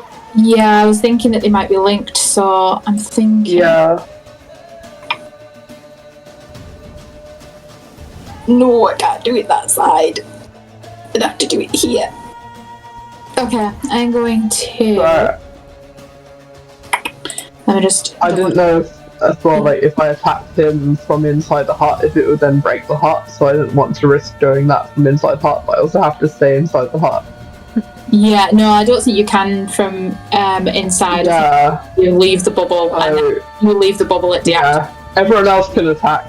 I'm just being the boss. I'm sorry to interrupt everyone, but I just got breaking news that they've announced another Shrek movie for next year. Oh wow! How many were there? Yeah. Wow, that's Oh no! wow. So I just thought I'd break that. Important. Bring attention a little bit. It's Anyway. alright. Somebody once told me. Oh, please. Oh no. Right, Vesta, what are you doing? Okay, I am going to use part of my feature to use Misty Step. Okay. I'm going to Misty Step over to when I change the thing. I'm going to Misty Step into the bubble. Woo! Okay.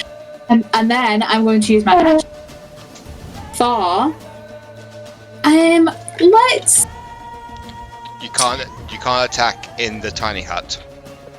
Just letting you know. Yeah, this tiny hut. Oh shit. yeah, because it can't pass through. It was just like, so some people who are on low hit points could stay inside the hut, tiny up, while other people can go out in and out, and like, Yeah. I can't go in and out, other people could go in and out and attack, and then come back in, and I can kill, I don't know, maybe I can kill them or something, or someone else can kill them. Yeah. But, yeah. That just ruins my entire plan because if I go here, I've got no way of keeping all of my magic from hitting the other two. So Could you go, because you've got movement, could you go to like here, sorry, I don't know how to do this, to right to the left of where you are, here. and then there, yeah, and then attack them on a diagonal, does that work? And then go into the afterwards, or... It depends on what I use. Or I could just be... But then as well, I know you sometimes can't move if you've engaged, because you're then locked into combat. So it kind of depends. It'd be really annoying. Add all of this and go for the big dude. Okay. Are you sure about that? No. You can always try and come into the hut on your next turn once you've been hit a bit, I guess. But we'll see. One sec, right, I was here. Let me do this again.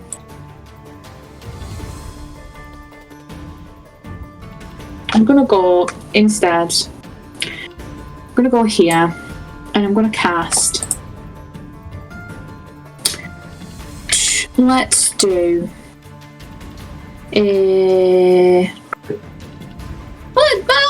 Let's do some Scorching Rays on this dude. Sure, why not? I'm gonna do a level 2 Scorching Rays. What on is that? him. Is that radiant? No, it's just fire damage. Okay, yeah, that's fine. Okay. Fine. I feel like I should do radiant damage now. Don't screw me like that. Yeah, and it's 3 rays of fire, so I get to roll 3 times. Okay. For Scorching Rays. So first one is 17. Doesn't hit. Doesn't hit. Doesn't hit. Shit. 23 will hit then. No, it won't. What is the armor class for this dude? 24. 100 billion. I'm shooting the dude that's in front of everyone else, yeah? I'm not shooting him. Oh, I thought you were shooting. I'm not shooting the main dude yet because he's... Okay. Okay, He's yes. stopped for the moment. Fuck So, that dude. yes, so they do hit. Sorry, they All do right, hit. brilliant. Sorry. I thought you were attacking a Nightclaw. No, sorry. So 17 for the first one. Yep. Hit.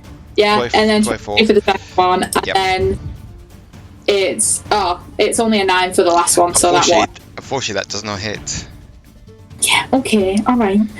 So 2d6, 3 damage plus 7 damage, so 10 damage in total. That was shit.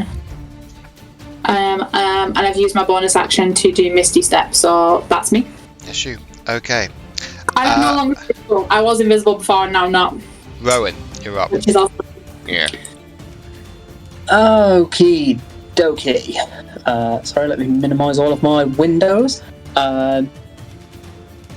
Okay, so Bard, you're hurt, yes? Well, I'm okay at the moment. And also, I'm in my tiny hut, so I currently can't be hit. Well, tiny hut, right. So I'm less critical now. I'm also one of our companions can heal me, so I'm on 27 hit points instead of 16. If I still on 16, I'd be a little bit concerned, but... Cool. Fair enough. Well,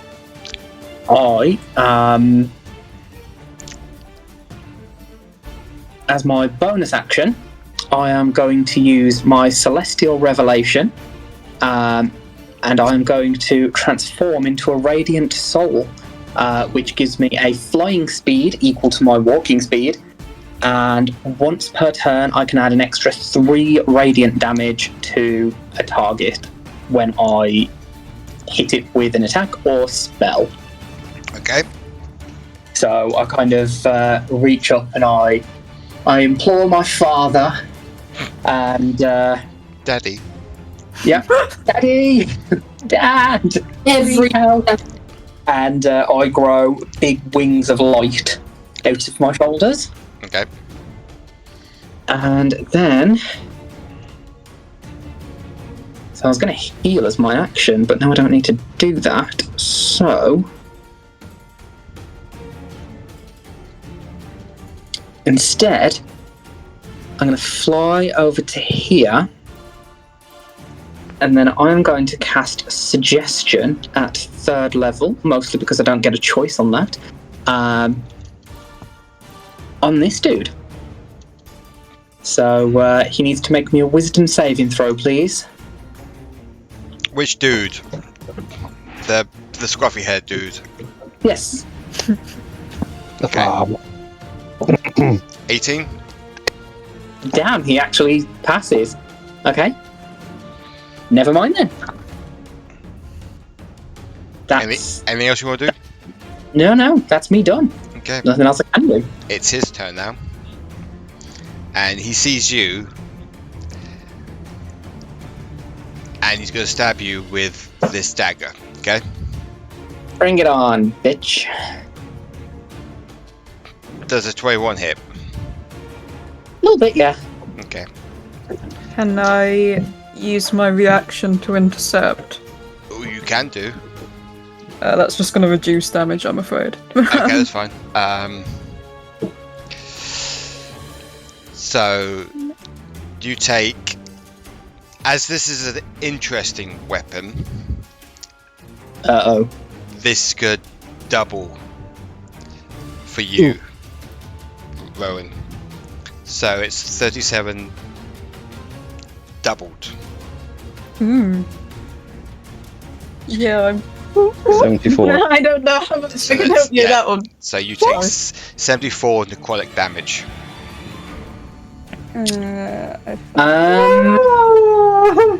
I'm dead. So he turns around and sees you, and he proper like stabs you in the heart with this dagger, and he has that maniacal big grin with his white pearly teeth staring into you, and he pushes you away, and you fall down on the ground. I don't think you're immediately dead, you're just downed. No, that's double my hit points. I'm dead. Yes, you are then. What? So I look down at this dagger that's in my chest. The wings they were like really bright, like almost painful to look at, and they kind of start to sputter out of existence. Sorry, someone said that they could reduce the damage. Is it still I double? don't think it's going to be nearly enough, because I rolled like shit, of course. I can only reduce it by No worries. I can only reduce it by I 4. wasn't sure if that had been checked, so I just, if it was on the cusp, like maybe that would have made a difference, but I don't know. How close are you to double hit points being down? If you've rolled 5 or less, we're probably not going to be any help. Okay. Yeah. Okay. So No worries. I just wanted to make sure that we checked that before we went on. So you're on death saving throws now, Rowan. I'm on death saving throws. Okay. Mm-hmm. I thought double hit points was just dead. Yeah, same. Oh, well, is it dead? Right? I thought you just. Yeah, dead. Oh yeah, of course. Yeah, you're dead. Yeah. Total. Can I ask a question? Shh, go. Was it an attack roll to hit him for this? Yeah, it was. Would you allow me to use as a reaction Silvery Barbs? Where are you at the moment? You're... I'm right next to everyone. Okay. Yeah. You could try, yes. If not, I have a plan. No, Silvery Barbs just works. It just makes you re-roll, and you have to take the new roll. Well, for hit points or to hit? You to hit. Right, okay. I'll do that It just again. forces the creature. It triggers the creature to take... basically, it triggers the creature to re-roll the d20, and you must use the lower roll for whichever one it is. Okay, I'll do that. Okay, I'll take a 5. Yes. So it doesn't... Oh my god. I'm also, because of the spell, it also lets me choose someone to give advantage to for the next roll, so I'll give that to Rowan. Thanks. You have advantage on your next roll. That is a reaction spell as well, so I'm really happy with that. So rewind. The dagger's out of him now, and he misses. Okay. Yes. Okay. Oh my god. I've just looked up the RAW. Yeah, so... Yeah. Thank And let's just go over. Rue, you're up. Yeah, fucking hit points of necrotic damage. Oh my god, and we're like, Jesus. Can he please make a Constitution saving throw as I attempt to cast blindness on him? I have 3. Yeah, he's now blind. So what do I... So, remind me what disadvantage I have. He's blinded for the next minute. On each of his turns, he can make a Constitution saving throw, but yeah, he can't see anyone now. Okay, so he is now blind. I think also I have disadvantage on my rolls, don't I?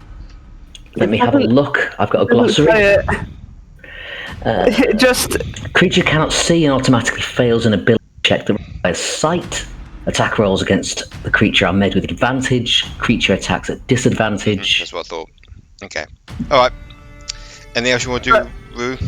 again, he can make a Constitution saving throw at the end of each of its turns. That's fine. Okay. Anything else you want to do? No, I'm just gonna stay nicely hidden. And that's it for me. Thank you. Shadorim, you're up. I'm going to point at this guy and just say disarm and cast command. So, which guy? With the priest. Okay. So what do I need to make? Wisdom saving throw, please. That's an 18. Okay, you pass. I tried. That would have been so good. Anything else you want to do? No, let's see. Bonus actions, I have no attacks, so no, that's it. Okay. Paul, you're up. Okay. What would it take for me to prepare my set of manacles to put on this guy? Is that an action? That's an action plus dexterity roll. Right, Yeah. so So you can run to him, and there'll be your action, as well as for you to roll a dexterity. So you can, and I'll have to make a dexterity as well. If you beat me, then the manacles are on him. and just straight dexterity, not acrobatics. Not acrobatics, no, straight dexterity. Okay. This is clinch. Comes up, tries to put them on. 23. I don't think I'm going to beat that. No, 4-7. So you manage to wrestle him and put the manacles on him and take the dagger away from him, as he's now cuffed with your manacles. Unhand me, you filthy swine. Do you not know who I am? I do, unfortunately, priest. You see, this monster needs a sacrifice. And we don't have a need for you anymore. You can't do this to me. I am Father Summer Isle. I control everything in the town. I'm afraid you might be outnumbered in that opinion. I mean, can a blind man really be in charge of anything? Yes. Thank you. Curse you all to the hells. Anything else you want to do? I'll use my bonus action. Ask Shadorim. I think you know where to leave him, and then let's be making our tracks. But what about the big guy? That spell I cast him won't last forever. Yes, but then it's another 3 months.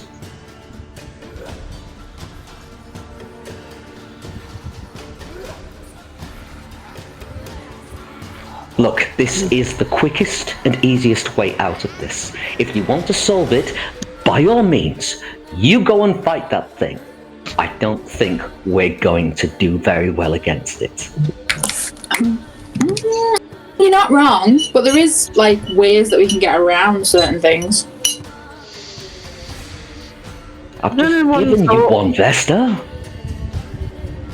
But yeah, delaying it for another 3 months, it still means that someone's going to have to come back and do another sacrifice or kill it. So you're just delaying the inevitable, really. So basically, in 3 months, that creature's going to come back and just tear through that town. Yeah. Because now we've captured and potentially going to kill the only person that knows how to give a sacrifice to this creature. Okay, well, you're welcome. But yes, if you want to do anything else with him, sure. But if this thing stays around, because you didn't give it a sacrifice, you didn't give it a feed, I won't do. I mean, that's fine. I don't think we're going to stay in this town much longer anyways. But why don't we try and kill it before we decide that? Has anyone thought that maybe just talking to it might be a thing? I think this is beyond a conversation. I sadly, as much as I appreciate the comment, I don't think this creature is going to talk to us. I don't even think it's capable of speaking. Let's face it. Yeah. DM, would it be able to talk in its current state? No. Right. Well, I've never shown any of you this before, but I can actually do what Varela did. I can understand all languages for a short period a day. Again, I appreciate it. I just don't think this creature has the intelligence to be able to converse with us. You may try. Above table, you are still in battle, by the way. Okay. Basically, my idea was everyone attack it at once so that we get as many hits in as possible before it goes on a rampage again. Didn't you say that it was time stopped or something before? It has no speed, but it can still attack if we get too close. So anybody that's got range stuff can try and hit it and we get as much damage in as possible? Yeah, once we hit it, the speed will end. The effect I cast on it will end. Also, anyone who's on low hit points can go inside the tiny hut, and if they're unable to fight anymore, they can come inside the tiny hut, and I can try and heal them, or someone else can try and heal them, or something, I don't know. Or they can just be safe until whatever. Yeah, but I can't move, I can't attack. I don't know if I can still talk to people outside of the tiny hut if I'm inside it, but I don't know. I think it doesn't say anything about that. I think you should be able to talk to people. Yeah, I think I can. As long as you don't leave, I think you could poke your head out of it. I think that still counts. Yeah, if I stay in it, but I'm just open, if I unzip it and I just yell out the door. If you've got a tent, right, and you're you open the zip and you're talking outside, you've got your head outside, but the rest of you's still inside. If your body's a spellcasting thing and your head is yeah. Yeah, I think that would. I'd like to do a deception or a persuasion or something on the guy and be right, try and talk him into something, but I don't know if I'm allowed to do that with the hut going on. I don't think spells pass through it. Yeah, spells don't pass through it, but not like a spell, but like just like a check of like not like a spell check, but like just because I've got like just a roll of like whatever skill it is. I think the warning, guys, was that time is ticking on the clock whilst his two creatures Okay, vote. are immobilized. Sacrifice the bad guy. Who wants to do that? I'm between two minds, so I'm going to abstain. I will just take whatever the majority does. Who wants to attack it and see if we can actually kill it? I'm up for that. Me too. Right, well, we all have to be in agreement, so do the people that are not bothered still want to attack with us, or would they rather stay in the bubble, out of the way? I've got something I can potentially do. Well, have we tried like? Because like I don't feel like we're gonna win this fight if we try and fight all of these guys at once. So like I don't know if there's a better strategy or anything. There's only one guy left. You can leave. Yeah, but there's a big guy. Oh, we've already killed the like smaller guy. Okay. You I can was gonna leave. try and reason with them, but You can leave the priest to me. I will make sure he's disposed of if he's not to be used at the sacrifice. Well, we can always weaken the thing, and then if it doesn't work out, just take the sacrifice. We can use him as a backup plan. Yeah. Unless he wants to help defeat this thing. No, I think he wants us as sacrifices. I don't think that's going to work. Okay, right. Using my belayed turn, the rest of it, I've used 4 feet of my movement. Would it be half movement to drag him? Yes, it would. Right. So, another 2.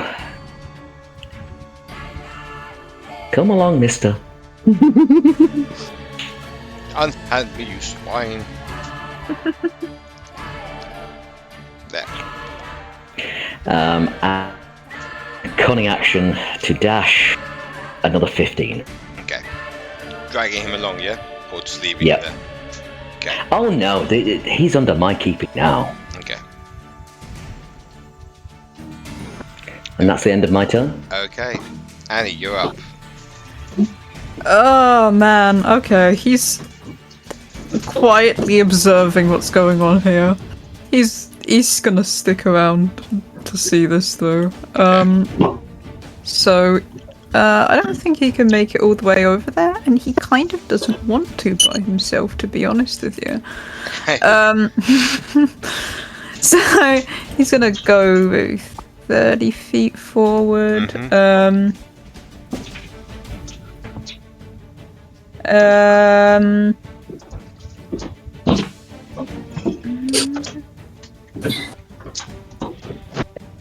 Shall I? Is everyone good if I just attack it? I mean, it's Sorry, go on. its turn is coming up. So Yeah. Shall I? your choice. I mean, it's still stuck even when it gets to its turn. Like, Mm-mm. I mean, If I attack it, it's gonna move. So I might just instead cast. You could always hold your action. yeah. I could, but I think instead I am going to cast Bless. And I'm gonna cast it on. I'm so sorry, I don't know everyone's names yet, so this is gonna be a bit scuffed. I'm gonna cast Bless on Rowan. I'm so sorry, I forgot what the Dragonborn is called. Shadorim. Shadorim, thank you so much. I'm so sorry. Vesta. Yes, thank you. I'm gonna cast Bless on these 3. Awesome, thank you. Is that actually popped up in chat? No, okay. Don't worry about it. When you make an attack roll or saving throw, you have an extra d4. Until, like, so when you next do it if you want to. Thank you. Yours. Thank you. Need it.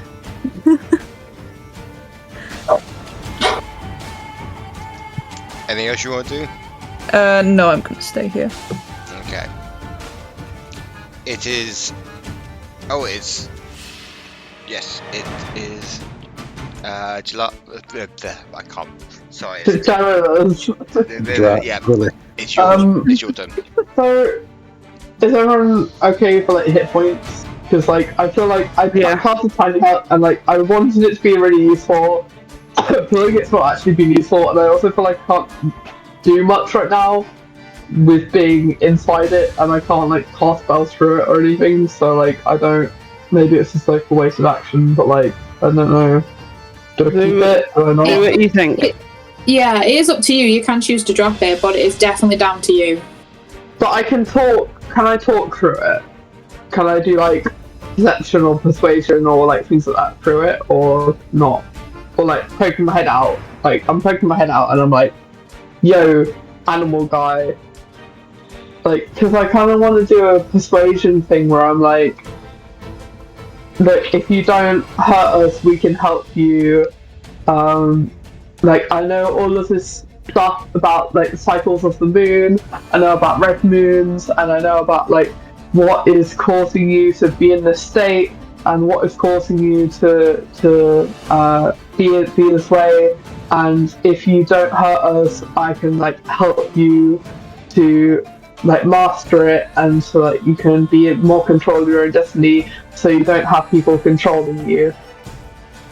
That's what I want to do. Above table, you can try, but it's not going to work.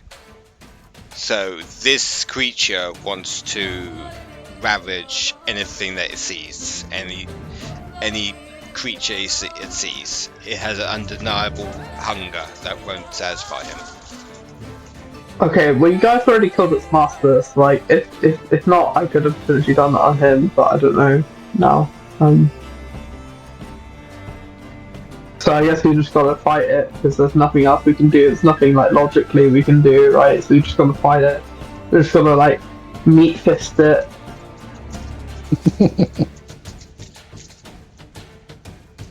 We just gotta rapier it. I don't know. But like I'm way too far. I can't cast anything from this distance anyway. I'm in the hut. That's fair. I may as well stay in the hut. Yeah, that's fine. Because if I leave the hut will go down. If I'm in the hut and somebody goes from really low hit points, they can still make it to the hut, then the hut will be saving them. So, I wish I could do something clever, but I can't do anything clever, so I'm just gonna not do anything. Okay, that's fine. It's the creature's turn now. So, I need to make a roll, don't I, Steve? No, there is no roll. It's a divinity move. Yeah. So I can't do anything. Nope. Okay, fine. That's fine. Not for your next turn. Let's take you up. Brilliant. It's you to start it. Oh shit, is it me? Yes, you. I love it. Okay. Just so I know, am I getting back up on this, or am I going this like? You're getting back up. I'm just not going to be going close. That's fine. I'm not going close either. So I'm going to move I'm going to move 25 feet up to here. And while nobody else is around, because the creature doesn't go again now until everybody else again. So that's brilliant. I'm going to cast on it. I hope we're all ready for this, my dudes. Yep. Bring TPK. Oh my god, I really, really, really hope this works. Right. I'm going to cast a 3rd level lightning bolt on this bitch. Okay. Yeah, I mean, lightning bolt or fire or lightning, I don't really think it makes much difference. Okay, shit. It's a dexterity saving throw, which I'm assuming because it's slowed, it can't do that, so it automatically fails? I would think so, Steve. What's that, sorry? Dexterity. No, it's got a speed of 0, but I think it can. Everything else is fine because it's not frightened or nothing. Okay. No conditions on it. Whilst fighting, the creature's what's that speed is called? 0 and it can't benefit from any bonuses to its speed. On a successful save, it don't say anything about it. Oh, it's Yeah. None. So I got a 16. Oh, well, you succeeded then. Bitch. I totally thought it was going to be worth it. Right, well, you still take half damage anyway, so... What is it? Oh, yeah, lightning damage, so... Yeah, so it's 8d6, so it's 27 lightning damage on it. But it now has taken damage, so I hope everybody's ready for this. So that's 27, say 14. Shit, it's resistant to lightning damage. No, it dodged in it. No, because it's half, isn't it? Because Yeah. I Oh, succeeded. yeah. Okay, so... Your DC save. Yeah, so Yeah, mine was only a 14 dex save, so it succeeded that, so it takes that. Anything else you want to do? Oh shit, no, I didn't cast it again, I promise. It's fine, don't worry. So I wish I had, because that was a better That roll. was good. Rowan, you're up. That's it. I'm muted. I need to double check. No, I'm not. Okay, here we go. There. Let's see. Where am I? Sorry, because I'm switching between things. Okay. So we're attacking the big bit. Yes. Yes. Yep. Yes. Cool. Then I am going to use my last Warlock spell slot to... Yes, I'm going to cast Guiding Bolt onto said big bitch. Guiding bolt. What is that? I need to... No, is it what? What damage is it? Oh, shit, not that it really no, what matter, I got in that one. Yeah, it didn't hit. Oh, well. So as you're casting this, you fire it, but it just misses, just goes past them, and just goes out into the unknown. Damn, I really wanted to sing that then. Okay. What can I do on bonus actions?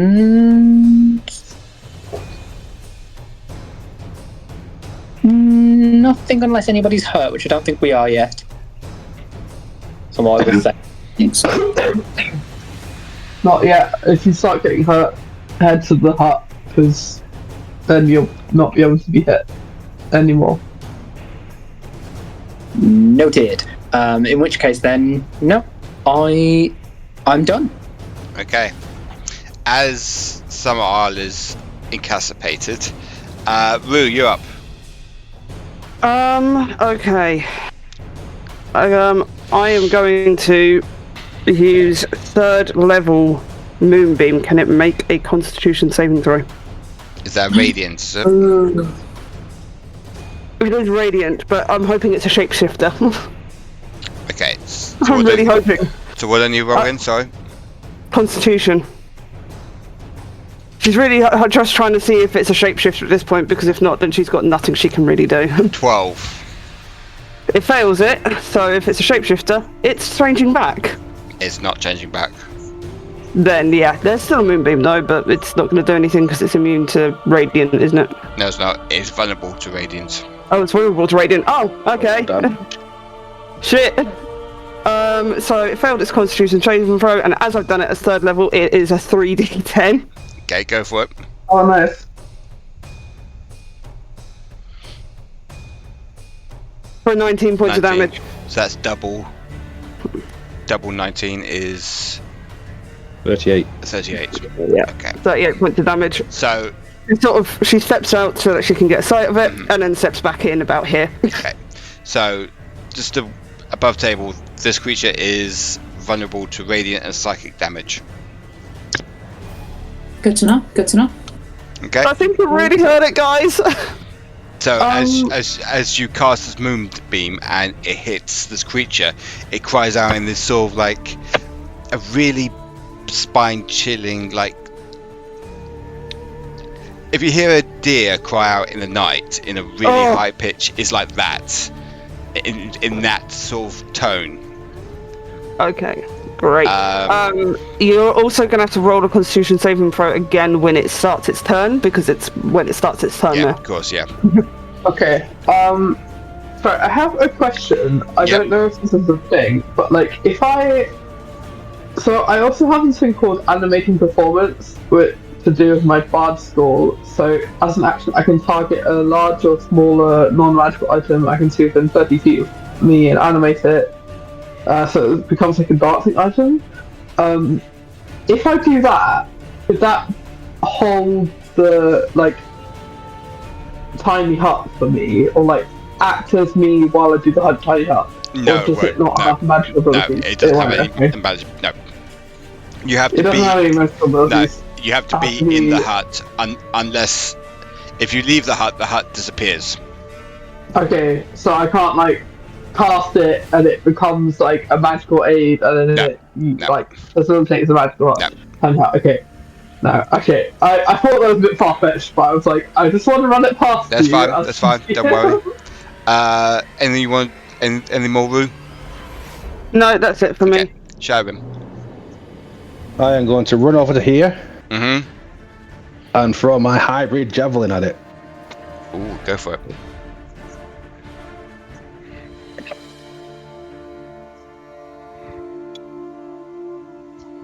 So that is a 31 to hit. Hits. So it does 19 plus. Okay. Where is it? 3 radiant. Okay. So I bet so 25 in total. 25. Wait. That's including the double radiant. Double radiant. Okay. Okay. Yeah, that's fine. Yeah. So I will do that again. Okay. So you see this javelin go into him, and he's as it's a radiant damage as well. You can see him in pain a lot. Again, screaming out like what happened with Rue in that sort of blood-chilling deer cry. Okay, you can do it again. So, yep, second attack. 32. Hits. So that's 18. Mm-hmm. Plus. Is it to my favour? Plus an extra 2 on that. And I'm going to. That's 20 altogether. Yeah, and that's all I can do. Okay. Paul, what are you doing? Or are you going to stay with your companion? I am, but I'm going to drag him in between the line of fire of this creature and the tiny hut. Or down here. Oh, okay. Could he be here, please? Yep. How's that? But like the tiny hut isn't. Okay, right. So, okay. What is your plan, Jack? Okay. The plan was to have the tiny hut be coverage. So see if it was like a straight line across. Maybe it can see above and hit me. Whatever. Ah, okay. Oh, I see. Yeah. I'm trying to use it as like a coverage. Okay.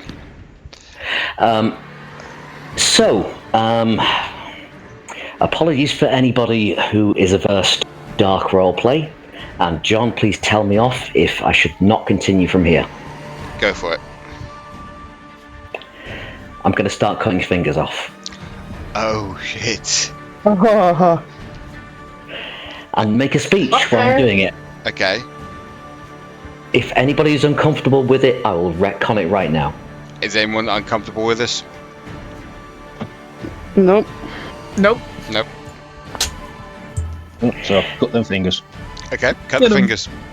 Okay, so from the back, like behind his ear, just like a very nice, friendly voice.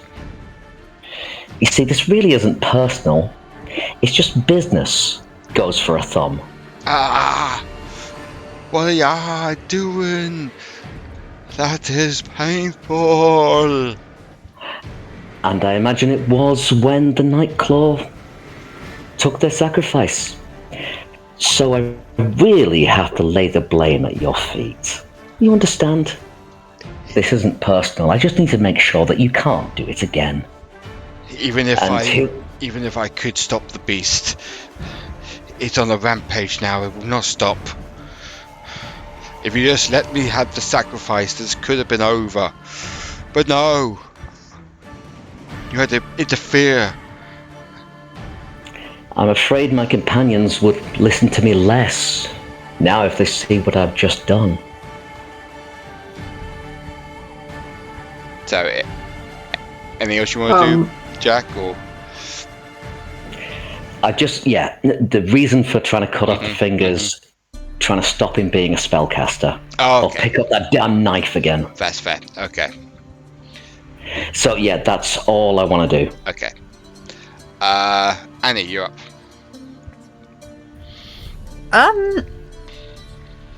Oh man, I don't know what direction this shit's gonna run in very soon. Oh no. Okay, I'm just gonna. He's watched the others cast. Radiant damage seems to be doing well, so he is gonna try a Sacred Flame. Okay. Can it make a Dexterity saving throw for me? Sure. It probably will pass this one. 5. Oh, never mind. Yo. Okay. Wow. Big numbers. It takes 9. 9, but double that. Double that, yes. So that's 18. Yes. So it is getting hurt pretty badly, but it's still on its 2 feet. Anything else you want to do?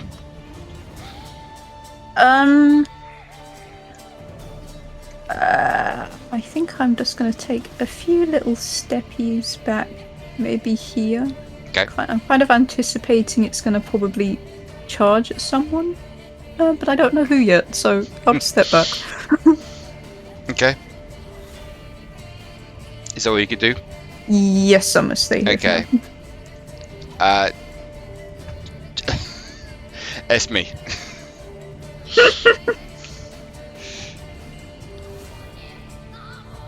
Anything you want to do in your little tiny hut?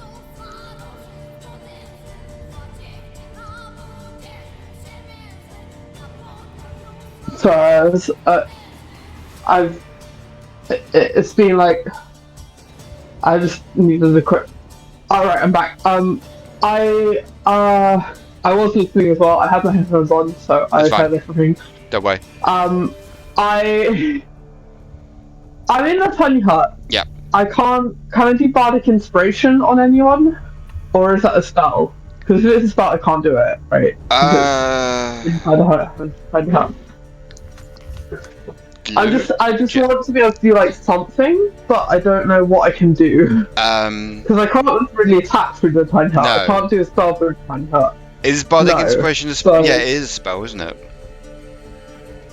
No, it's I a think feature. so. It's a feature. I think It's a feature. It's a feature. So I'm going to allow you to do that. Is anyone within? Does it have to be touching distance for bardic inspiration? Or can it be like? I think it's ranged.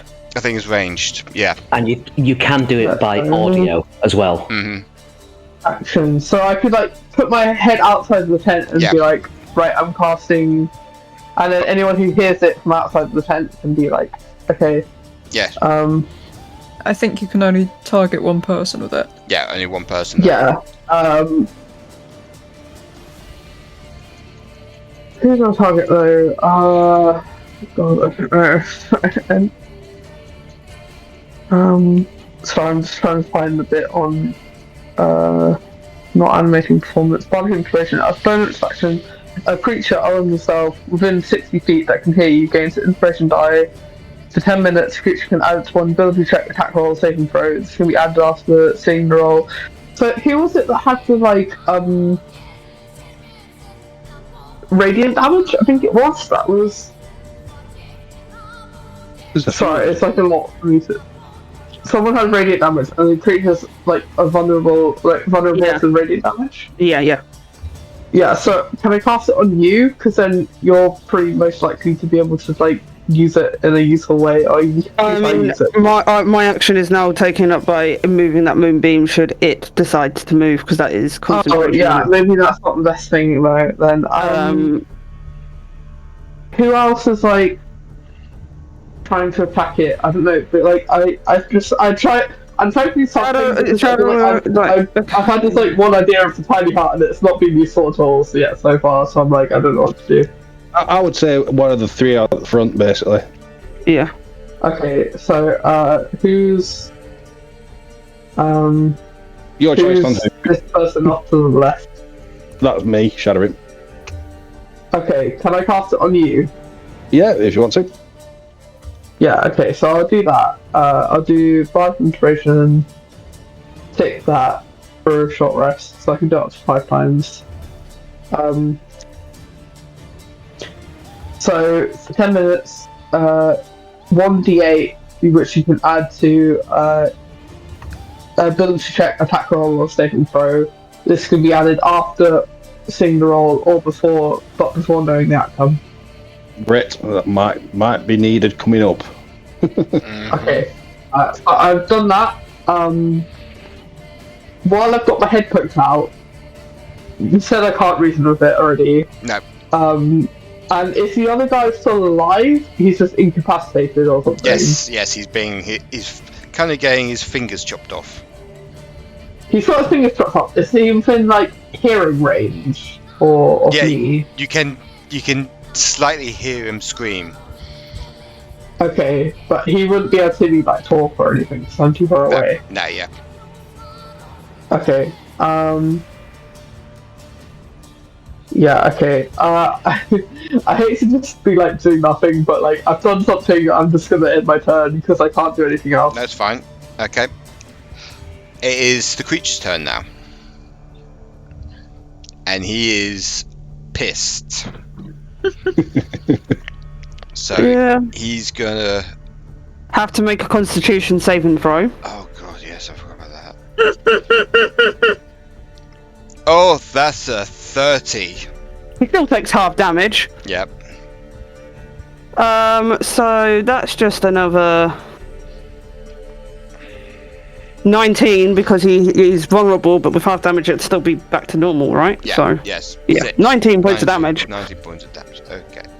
So he's beginning to. Oh, what can I do? Okay, then that's cool. So he's gonna start to gore someone.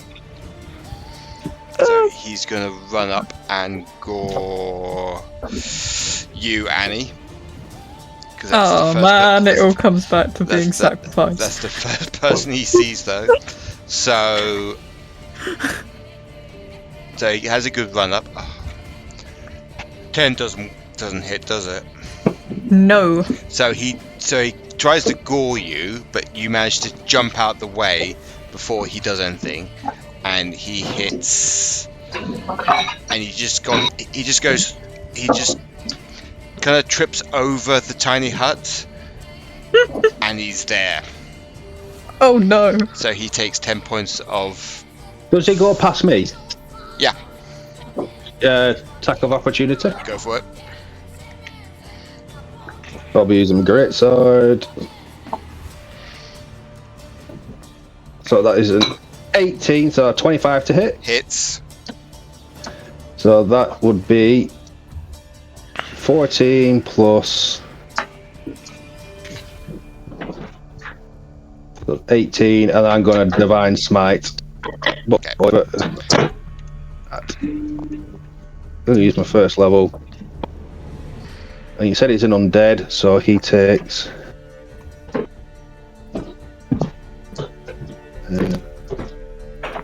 going to just roll it like this. That's 15. I don't even know if Divine Smite is radiant. Yeah. Is it? So he takes. Yeah, it's radiant damage. So he takes 30, 44. Yep. 48 damage. Yep. Okay. So on his second attack, he's gonna go. Oh, he's gonna go and attack Rowan because he's the first thing he sees in his blind rage. Sorry, Rowan. Time to blind it again. He's gonna claw you. Okay.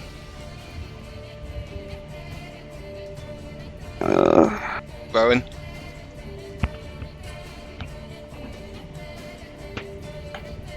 Luke. You muted. Bugger. Okay. Yeah, I was ready? muted. Didn't. It's alright. My apologies. I've been talking like in between people for 5 minutes. But you've been so 27 to hit. Yeah, that's gonna hit. Okay, so you take 15 points of slashing damage. Well, that's not that bad.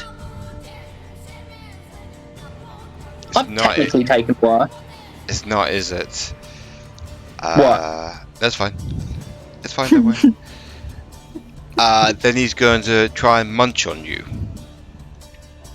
He hasn't even taken me out for dinner. Does a 16 hit?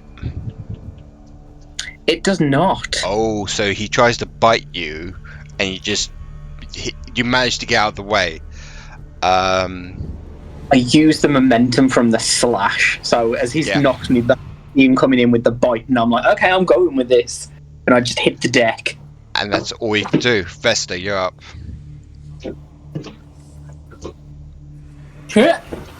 Okay, well, this got very complicated very fast. I'm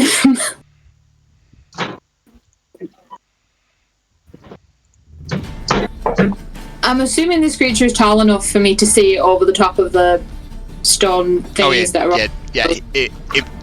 It dwarfs the stone columns. Amazing. Okay, that's fine. Then I can shoot it from here. I don't really need to move. So I'm going to move 15 feet over here. Let me see. I don't have any radiant damage, doodah.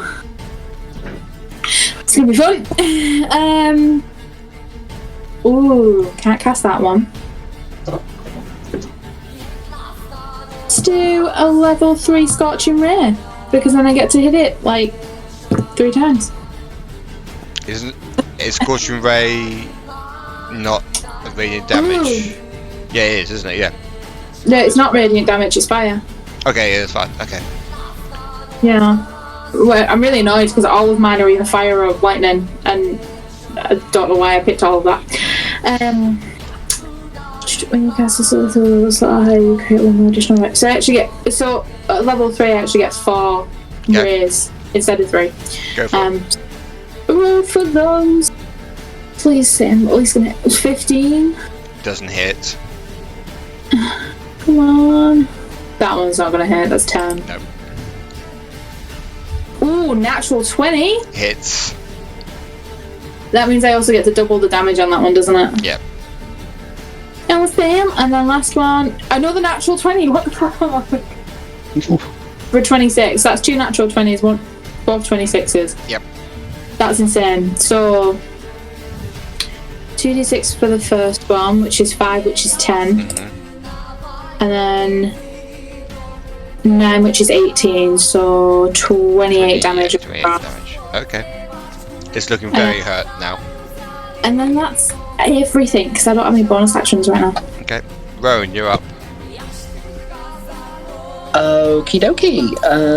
Where is? Oh yeah, it's right next to me. I forgot about that. Hello. Well, in that case, I'm going to use. No, actually, I'm not going to do that. I am. As my action, I am going to cast Sacred Flame on it. So if you could take a Dex saving throw, please. Okay. And if you could be a love and fail it, that'd be brilliant. That's what I've been saying. 16. Oh, just saves. Mm-hmm. Damn. Okay. Nothing happens then. Oh, really? Does not take yeah. half damage? No, because it's a cantrip. Okay, yeah. Alright then. Okay. There's just straight up nothing. So I'm here, got my arms outstretched to cast this spell. Nothing's happening. I'm like, Dad, what the hell? Okay. Rue, you're up. Okay. I need to try and see if I can move my moonbeam. And it's 60 feet. So I need. Can you make a 5-foot radius thing Yeah, for me sure. so that I can move? That is moonbeam. Let me see. Do I have a moonbeam thing here? Sorry, let me have a look at my. It was around him, so it would be about here. Ish. Yeah, I'm trying to see if I got Here we go. Here-ish, so that's 5 feet. Mhm. So how big is it? That. It's 5 feet, and it That goes. Yeah, and it goes 60 feet. Don't know why it's. 60 feet in There movement. we go. So Yeah, it's in there. movement. Okay. Okay. Yeah. So it's 5 feet in thingy, and I can move it up to 60 feet in any direction. So is there a way to do it where I don't hit anyone in the process? Not with the measurement. Yeah. You can. Oh yeah, I can. Yep. I think. Okay. So you managed Okay. to. Yep. It's back on it. So can it make another Constitution saving throw for me, please? Yep. Boop, boop.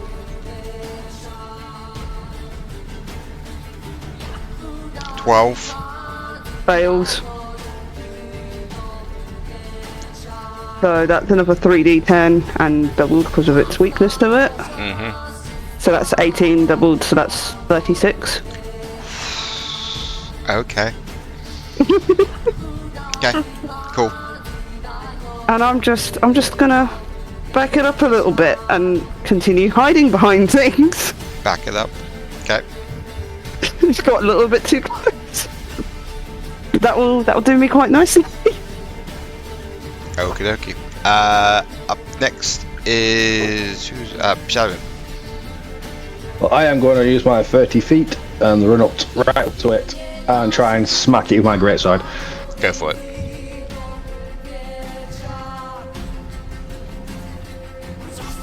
That is 17. I'm going to use my inspiration. So D8. Oh, it's only 20.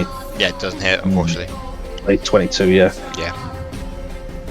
Oh well. So I'll try again. That should hit 25. Hits. Yep. So that's 14 plus 2. Plus I'm going to hit it with a second level Divine Smite. Okay. So that how many dice is that? It is 2d8 plus 1d8 plus 1d8, so 4d8.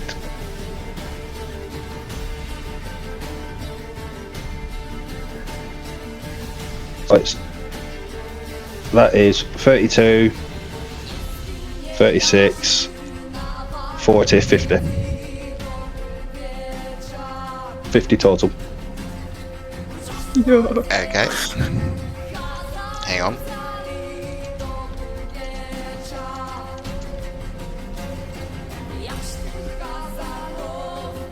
I thought it'd be in the meme section, but it's not. Okay. Steve, Yes. Shadorim, how do you want to do it? I'm going to run over. With my first swing, I'm going to swing miss, but using that momentum, I'm going to spin round and just shove my greatsword straight up into its chest as the radiant light just explodes out. Okay. As soon as that happens, you hear this blood-curdling scream that echoes throughout the vast land that you see before you, and it just collapses. And as soon as he collapses, you see it sort of like slowly decaying into this black sludge, and all you can see left is this skeleton. lying on the floor. Hopefully 2 javelins sticking out of him. Yeah, 2 javelins sticking out. I'm gonna straight She's away, now dead. before he goes and grabs the javelins, because it is a 5-foot thing, drop Moonbeam. Okay. You are now out of initiative. Yep, I will be Yeah. collecting them javelins. Yep. You They get are very 2. good. Gonna go over to Tied Up Dude and say, was it that difficult, really? You defeated the beast. How? I mean, were you not watching? It doesn't like the moon. Or great swords, apparently. Doesn't matter. I'm gonna knee him in the back. Okay. What? Right in the kidneys, or? Right just before your rib cage Oh, yeah, meets yeah. your lower back. Yeah. Ah, what was that for? You will speak when you're addressed. I would like to make it so that he's not blind anymore. He's not a threat anymore. Is everyone okay if I do that? Well, I'm going to drag them up to the party. Mm-hmm. What are you talking about, Rue? He's always going to be a threat. Well, I mean, apart from what I did. I mean, it's going to drop anyway. It's not going to be permanent. Show them. Would you, Father? He moves behind and then he sees like his thumb and 3 of his fingers gone.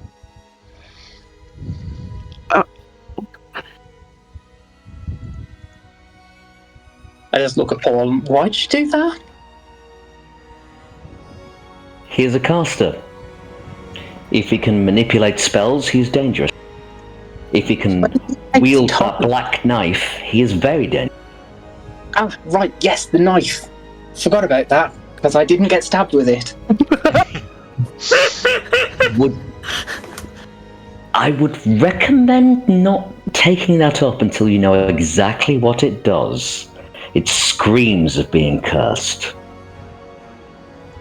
Rue is giving the most disapproving look she can possibly give, and is like full on attempting to be like, make it very clear she's disappointed. So the dagger is just on the floor. If the dagger's on the floor, I will go to it and I will cast Identify. Okay. Yeah, it's right there. I'm going to pick it up. Oh my god. Oh, okay. Okay, so you pick up the dagger and you look at it. It has a very unusual handle, pummel, and guard to it. It's almost as if it's made out of pure iron. Like it hasn't really been chiseled into a fancy bit. It's just been like slapdash and done. But the blade itself has a sort of very serrated edge to it that it looks very sharp, but there's also little tiny writing on the edge of it as well. Well, I'm going to hold it up to my raven, and I'm going to use Eyes of the Runekeeper. So, what does it say? It's in, can the raven speak in Old Elvish? It can't, but Eyes of the Runekeeper mean that I, by extension, it, because I'm seeing through it, can read any written writing at all. Okay, so it reads, this blade is called Black Fang. It can kill any deity. I'm immediately going to drop it. Okay. What did it say, Rowan? That thing can kill gods. Oh, shit. Wasn't We need to hide this from everybody. We need to destroy it.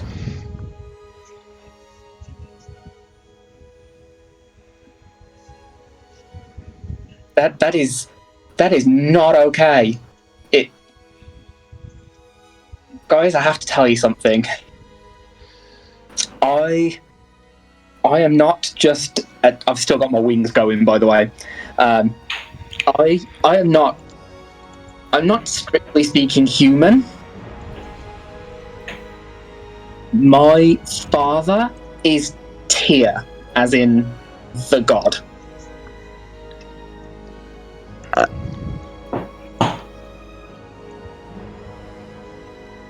Okay, this is a lot that's going on for my tiny little brain right now. We need to get rid of that dagger. And I step back from it, like, in fear. But how? Creatures... I mean, I don't really understand the magical realm, but surely if it radiates this power and people can sense it, things can sense it, how can we keep it protected? We don't. We destroy it. I don't have that ability. Well, we need to work out a way of doing it, because that thing is... that is dangerous. Does anybody know of... Oh, sorry, Shadorim, go on. I was going to say, does anybody know anywhere that's extremely hot? See if we can melt it down.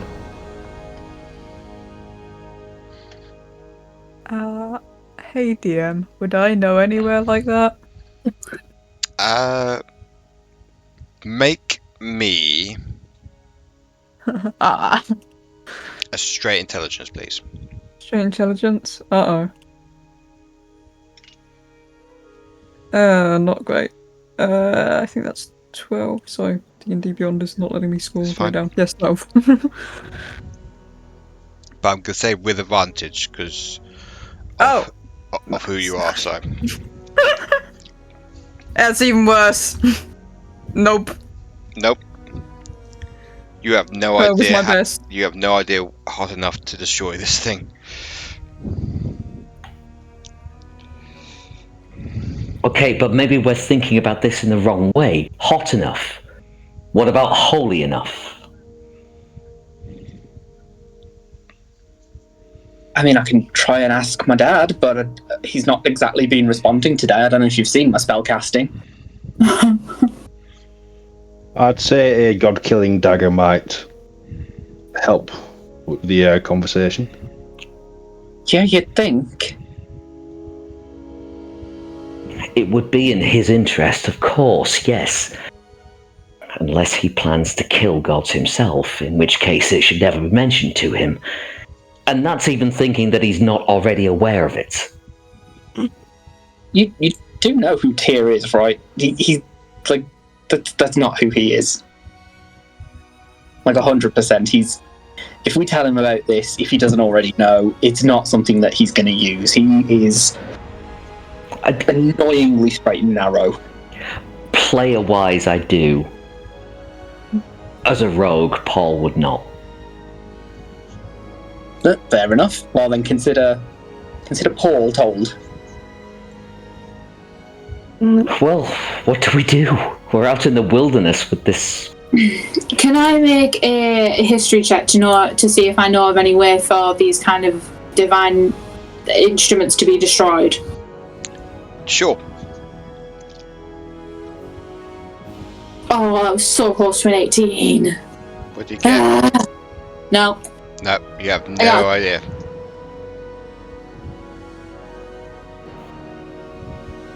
We could bring it to the Golden Man. Either way we slice it, being out here in the open is probably not the best move to make anymore. Could I make a suggestion, please? I'm prepared to listen to him speak. I could protect the dagger. Okay, I'm less inclined to hear you speak. Yeah, let's not even go back. How are you possibly inclined to hear him speak? He used it to stab some of you. Luckily, he never stabbed me with it, otherwise, God knows what would have happened. Fucking hell! I fucking love it. And that could have been deadly. Does anyone have any way of transporting this dagger safely until we can figure out how to destroy it? I'll take the silence as a no. I put it within my armour, but that's about it. I've seen cursed items before. Just don't touch them directly with your skin. Okay, wrap it in something. Sorry guys, I just realised I've muted for fucking ages. I probably went to the toilet and forgot to unmute myself. I've been trying to say shit and been like, why has no one been responding? I've muted. I'm a dumbass. I have Performance of Creation. As an action, I can create one non-magical item of my choice in an unoccupied space within 10 feet of me. The maximum value of the item is 120 gold piece, lasts 3 hours. Maximum size of the item is medium or large is 6th level. Could I make some sort of like a magical box that could like transport the dagger to like a carry case for the dagger that could like I don't know. Yeah, you can do, yeah. Cool. I'm gonna try and do that. Fuck it. In the meantime, I'll ask Father Summerisle. Yeah, you wielded that thing, so you would know more about it than anybody else. You make your suggestion. I just bought it 10 years ago. I didn't know it was a god-killing thing. Well, now you do. What are you going to do about it? Repent my sins. Rue would like to make an insight check. Does it seem like he was under the influence of that dagger? Go for it. Back to not being able to roll above a 10 again. That's a 12. No, he wasn't under the influence of the dagger. It was his own. It was his own will.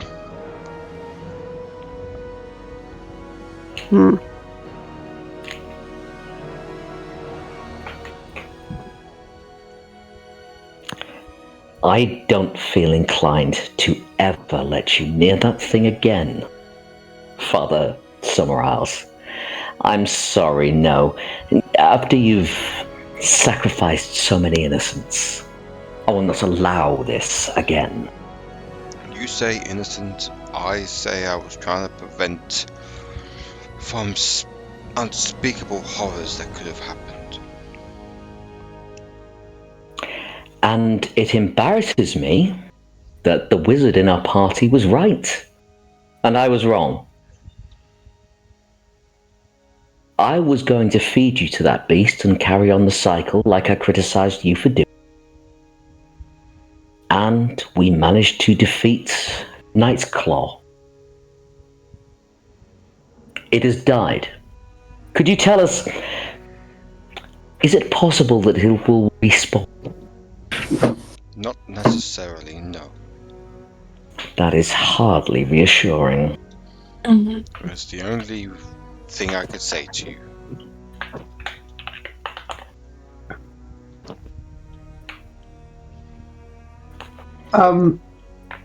I think I have like one spell slot left, so I can also potentially cast invisibility on the dagger or whatever it is. But I don't know if both is necessary. But yeah, just trying to like hide it from like prying eyes. I think keeping it in the box would be the best scenario. Yeah. I think that's the idea as well. You're going to have to keep that up every hour, I'm afraid.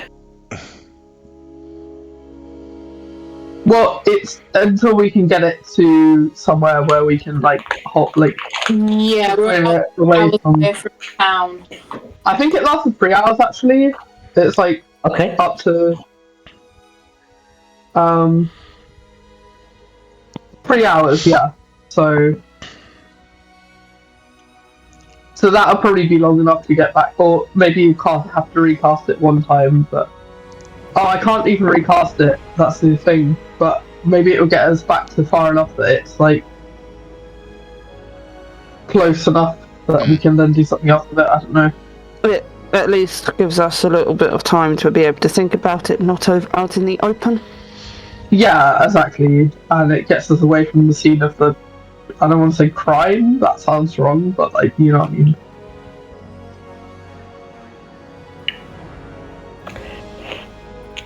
Paul just looks at her like, yeah, I've already committed a crime. No, well, if he was asking for it, it's fine. Exactly, it was attack us first. What are you going to do with me now? Well, I leave it up to the group. We've always been a democracy. What do you think? Should he keep the rest of his 4 fingers? I think you've done enough. I'd say let the town deal with him. As you wish. I merely wish to prevent him doing harm from others. I'm sure once we tell the town what he's done, I'm sure they will deal with it themselves, especially once we tell them that he's been taking sacrifices and then blaming it on disappearances. I mean, we have to convince them of that. Well, we have proof in our midst. We have a witness that has been here and been threatened to be sacrificed. But we're strangers. They don't trust strangers. Didn't somebody say that they could, I can't remember who it was, but somebody said that they could cast a zone of truth? Yep. Yeah. I think I still have a spell slot, so I could potentially do that. Well, we can rest. Because I don't think that anything, I have like 1 concentration spell and all the rest are non-concentration spells, which is kind of intentional just because it's I previously played characters where I have like a bunch of concentration spells and I can only do one at a time and I can't do much at the time.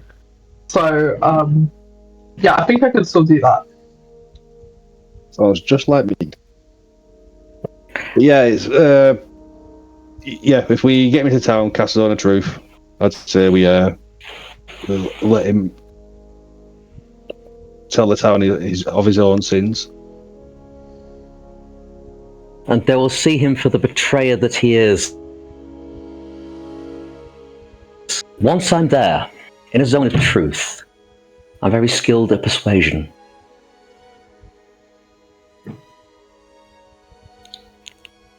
Doesn't sound ominous at all. I'm in. And not against you, my fellows. Oh, I'm still in. Either way.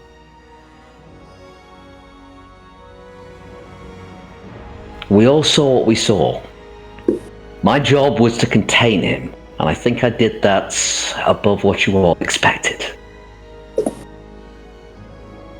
I'm gonna walk up to this dude and like there's gonna be energy crackling across my fingers and I'm gonna run one down his cheek.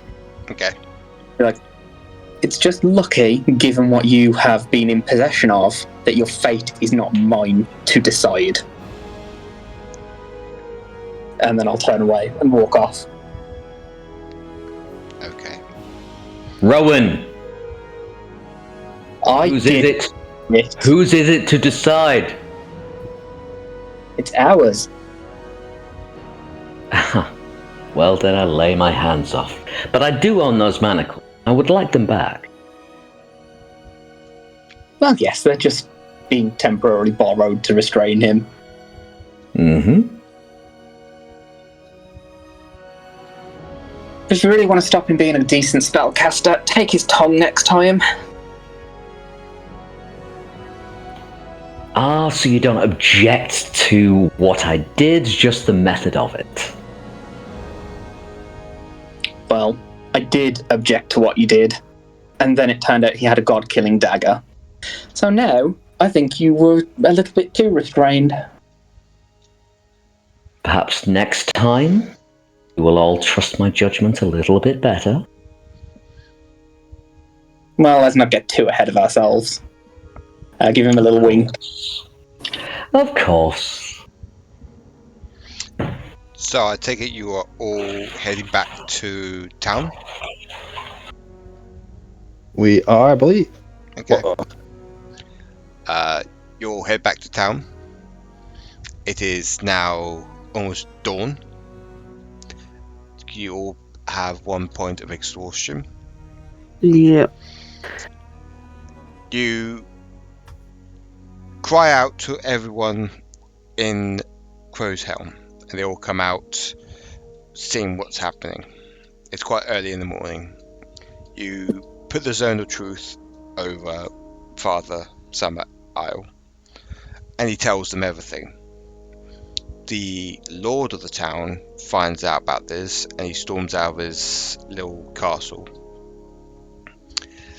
And he arrests Summer Isle. The guards take Summer Isle away.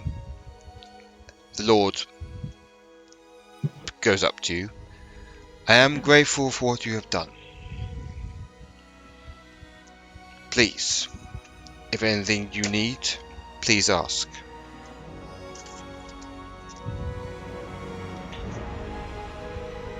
You got a decent smithy in the town.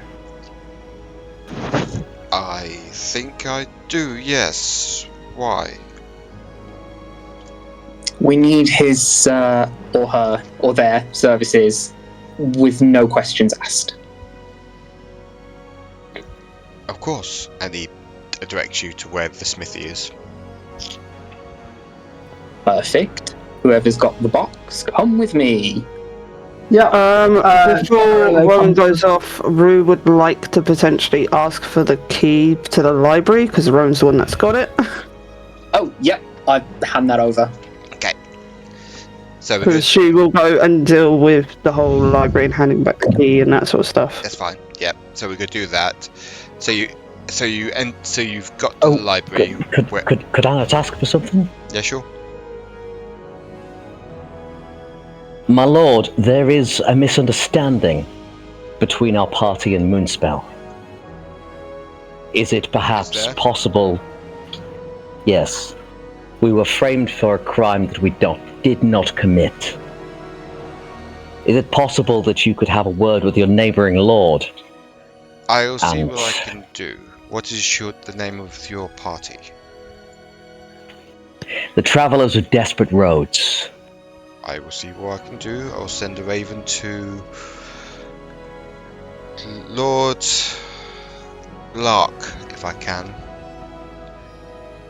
It was the criminal known as the Yellow-Eyed Tiefling, Yola, who framed us for releasing her. I would like us to have been acknowledged that we had nothing to do with that crime. I'll see what for releasing her from prison. I will see what I can do, Master. Don't know why he called you Master, but anyway. And he walks away with his personal guard. Rue, you see the white-furred Furbolg opening the door to the library, and he's a bit surprised to see you outside.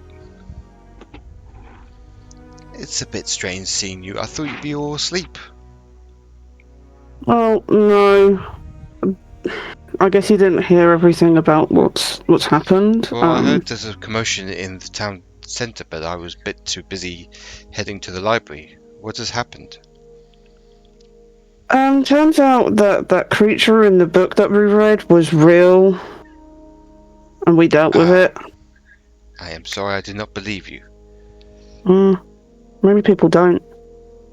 It's fine. But I'm glad you are safe and sound. Have you got the key? I've got the key. I don't know if any of the people that I travel with still have any of their stuff in the room, so they may be back to collect their stuff, but I've got all mine, and I think, you did only agree to one night, so... I will see if any of your companions have left their stuff upstairs and bring them down here for them to pick up later, if they need. Thank you for letting us stay. My pleasure. To was it Rowan and who else is it? Rowan and me? yes, Jarila? yes. So it's Rowan. Oh, yeah, I have the box. Yeah. Yeah. So you're off to the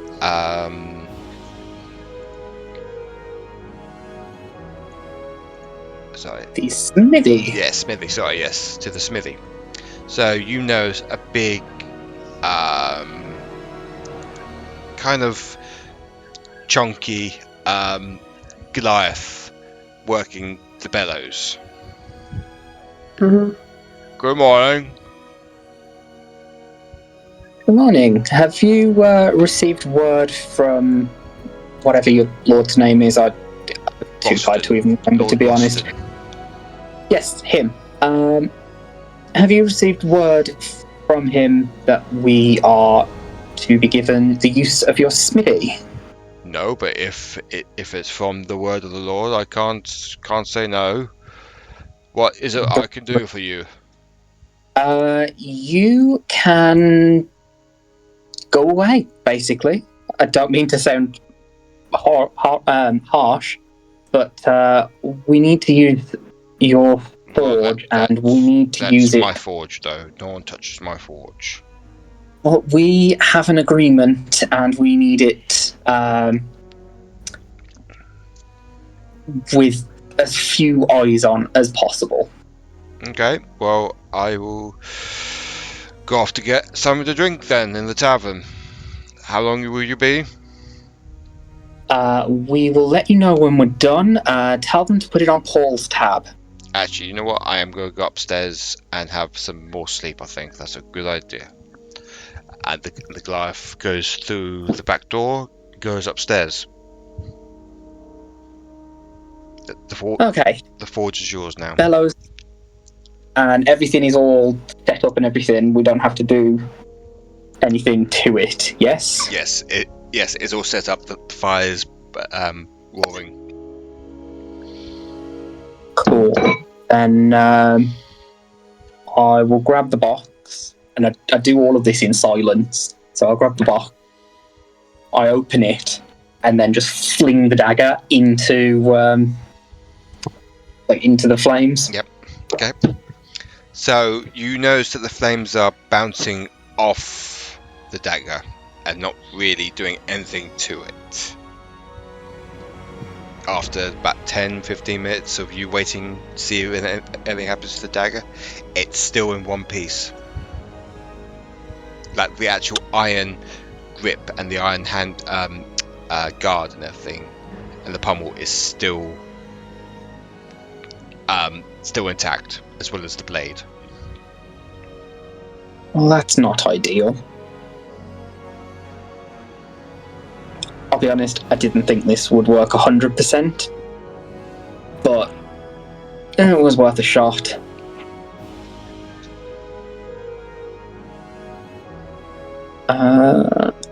I am going to use Sacred Flame on it to see if the introduction of radiant energies will do anything. I'm basically experimenting at this point.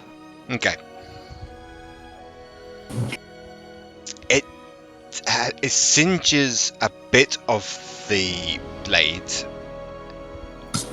but not as much as you hoped for. Like it has done some damage to the actual blade and the rest of the dagger, but it's not as much as you think it is. Something is better than nothing, though.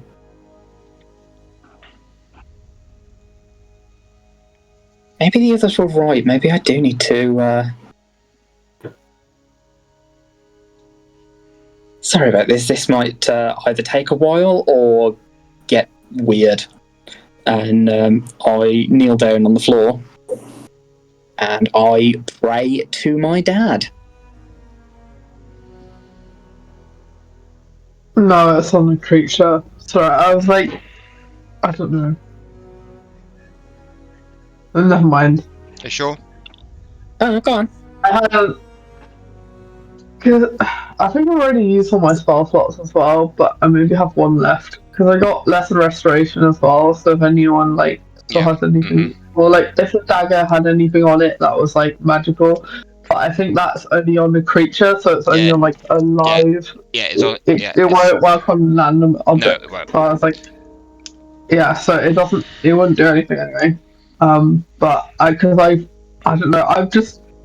I'm trying to use some spells that I've not used before, so I'm like diversifying my bard experience rather than just doing like the one time I played the bard before. Where I'm like, because that was a long time ago anyway. But yeah, It's fine. Don't never worry. mind. No, it's fair enough. Yeah. So, yeah, I'm gonna pray to my dad. Okay. It takes you a while, but you notice that there's the wind. You feel something like it doesn't directly talk to you, but you feel like a presence of something with you, like slowly whispering something in your ear, and it's only till you open your eyes and come back to reality that you realize that he's telling you to go and see a certain someone. For God's sake, Dad, why could you not? Never mind. It's fine. Okay. So, actually, let's head back to the others. And I grab a pair of tongs to pick up the dagger and put it back in the box. Before we do that, I think I can use Bardic Inspiration more than one time, right? Yeah. And that can be on ability checks as well, right? I think so, yeah. Yeah, so it can be added to an ability check, attack roll, or saving throw. Can I, like, put a hand on the shoulder and just be like, Bardic Inspiration? You can do, but what exactly are you? I don't know. He's trying to reach out and communicate, and he's like trying, and like it's not working, and like maybe he's- by like a helping hand. Okay. You put your hand on his shoulder and you give him like a bardic inspiration. Rowan, what would you say to that? So I would, as kind of a last-ditch effort, I'd be like, Dad, for God's sake, no pun intended, we're literally dealing with something that can kill you. I know that you don't like to get involved and you like to let things happen. I appreciate that. But this is something that could kill you. It could kill me. It could kill our entire family. It could kill all of the gods, every single one of them. And you Really, it's just like really think that what's the word I'm looking for? I can't think of the word. like describe the word like Reality is the answer, yeah. Oh, you come up with it, okay. Non-something, gonna drive me mad until I can think of what it was. What? Corporeal? Like, describe the... No, like, staying out of something. Invested. Sorry, what did you say? Non-invested? No, Non-cartage. Non-plus. Wait, give me a second. The word's there for me as well now. Ow.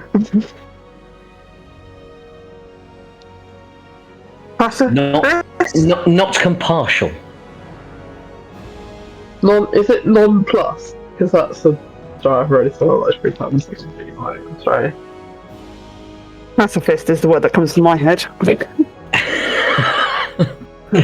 I will say nothing. Non-combative?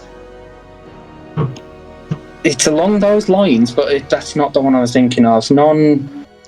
Confrontational? No.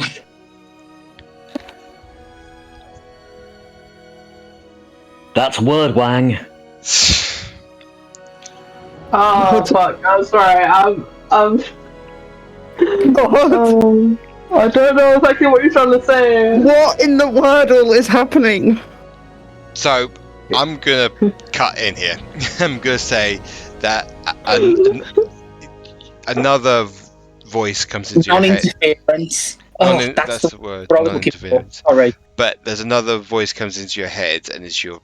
Obviously, you will know it's your dad and everything, but you feel like there's a small breeze come past you, and you know there's the doors shut, the windows are shut, but there's a small breeze goes past you, and he says, "Go and find a Aprin.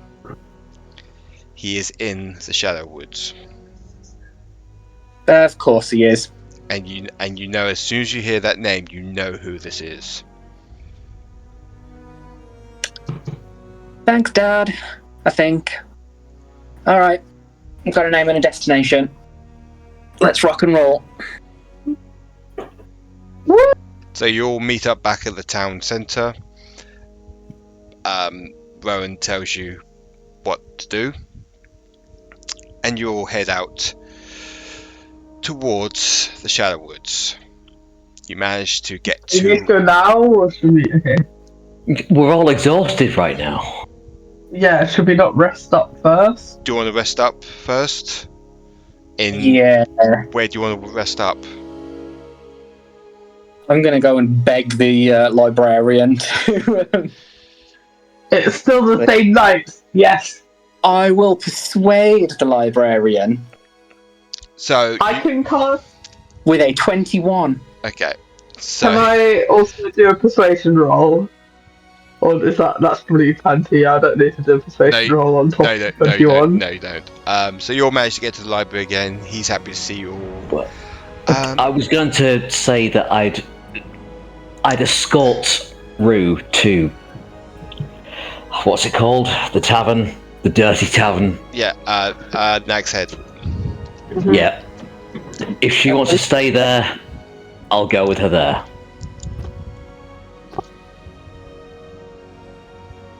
Rue is just kind of at this point is just very quiet and is kind of just taking in everything and is just a little bit too tired. She doesn't really seem to notice anyone's presence around her right now.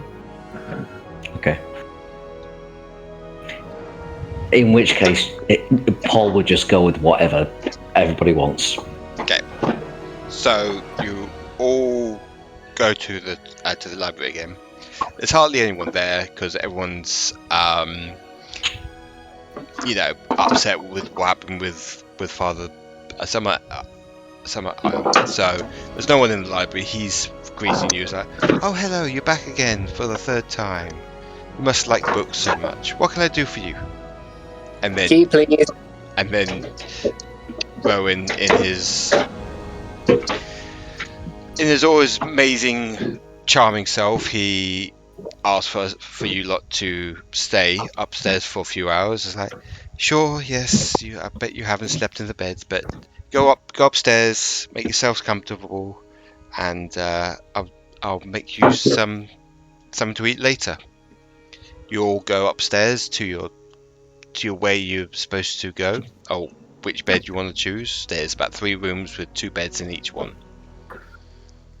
I think that's enough for everyone, isn't it? I mean, we can always share. Yeah, exactly. Yeah. Or, some people can sleep on the floor, or sleep in the same bed. Or, so before we finish tonight, I just need to know who's sharing what bed. I've just gone into the first room and I've just face planted onto the first bed. Okay. I don't really need a bed because I can trance, so I will just pick a room. Okay. And just sit in the corner. I'll sit on a chair and trance. Okay. If I'm not completely out of spell slots, I can also catnap people, but I think I'm out of spell slots at this point because I've done a bunch of spells. So I have 4 spell slots. So. Okay. Can you sleep, or do you go into the trance as well? Yeah, I can sleep. Okay. I can sleep. I don't think I do trance stuff, so I'm just gonna sleep. So, Rowan, Vesta. Who seems like the most in need of protection? That's a good question.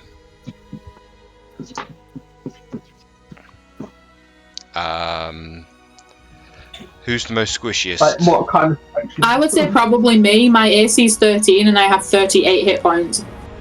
Right. If you take the bed in the room, Paul will just lay his bedroll out right at the door. So if somebody tries to open the door, he'll know immediately. I mean, we could do that, or I could just do tiny hut. It's up to you.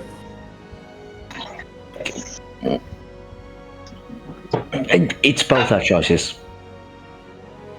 See, this is how I'm used to tiny hut being used, but I was like, can I use it in combat and have it be useful? And no, probably not. So, well, we learned.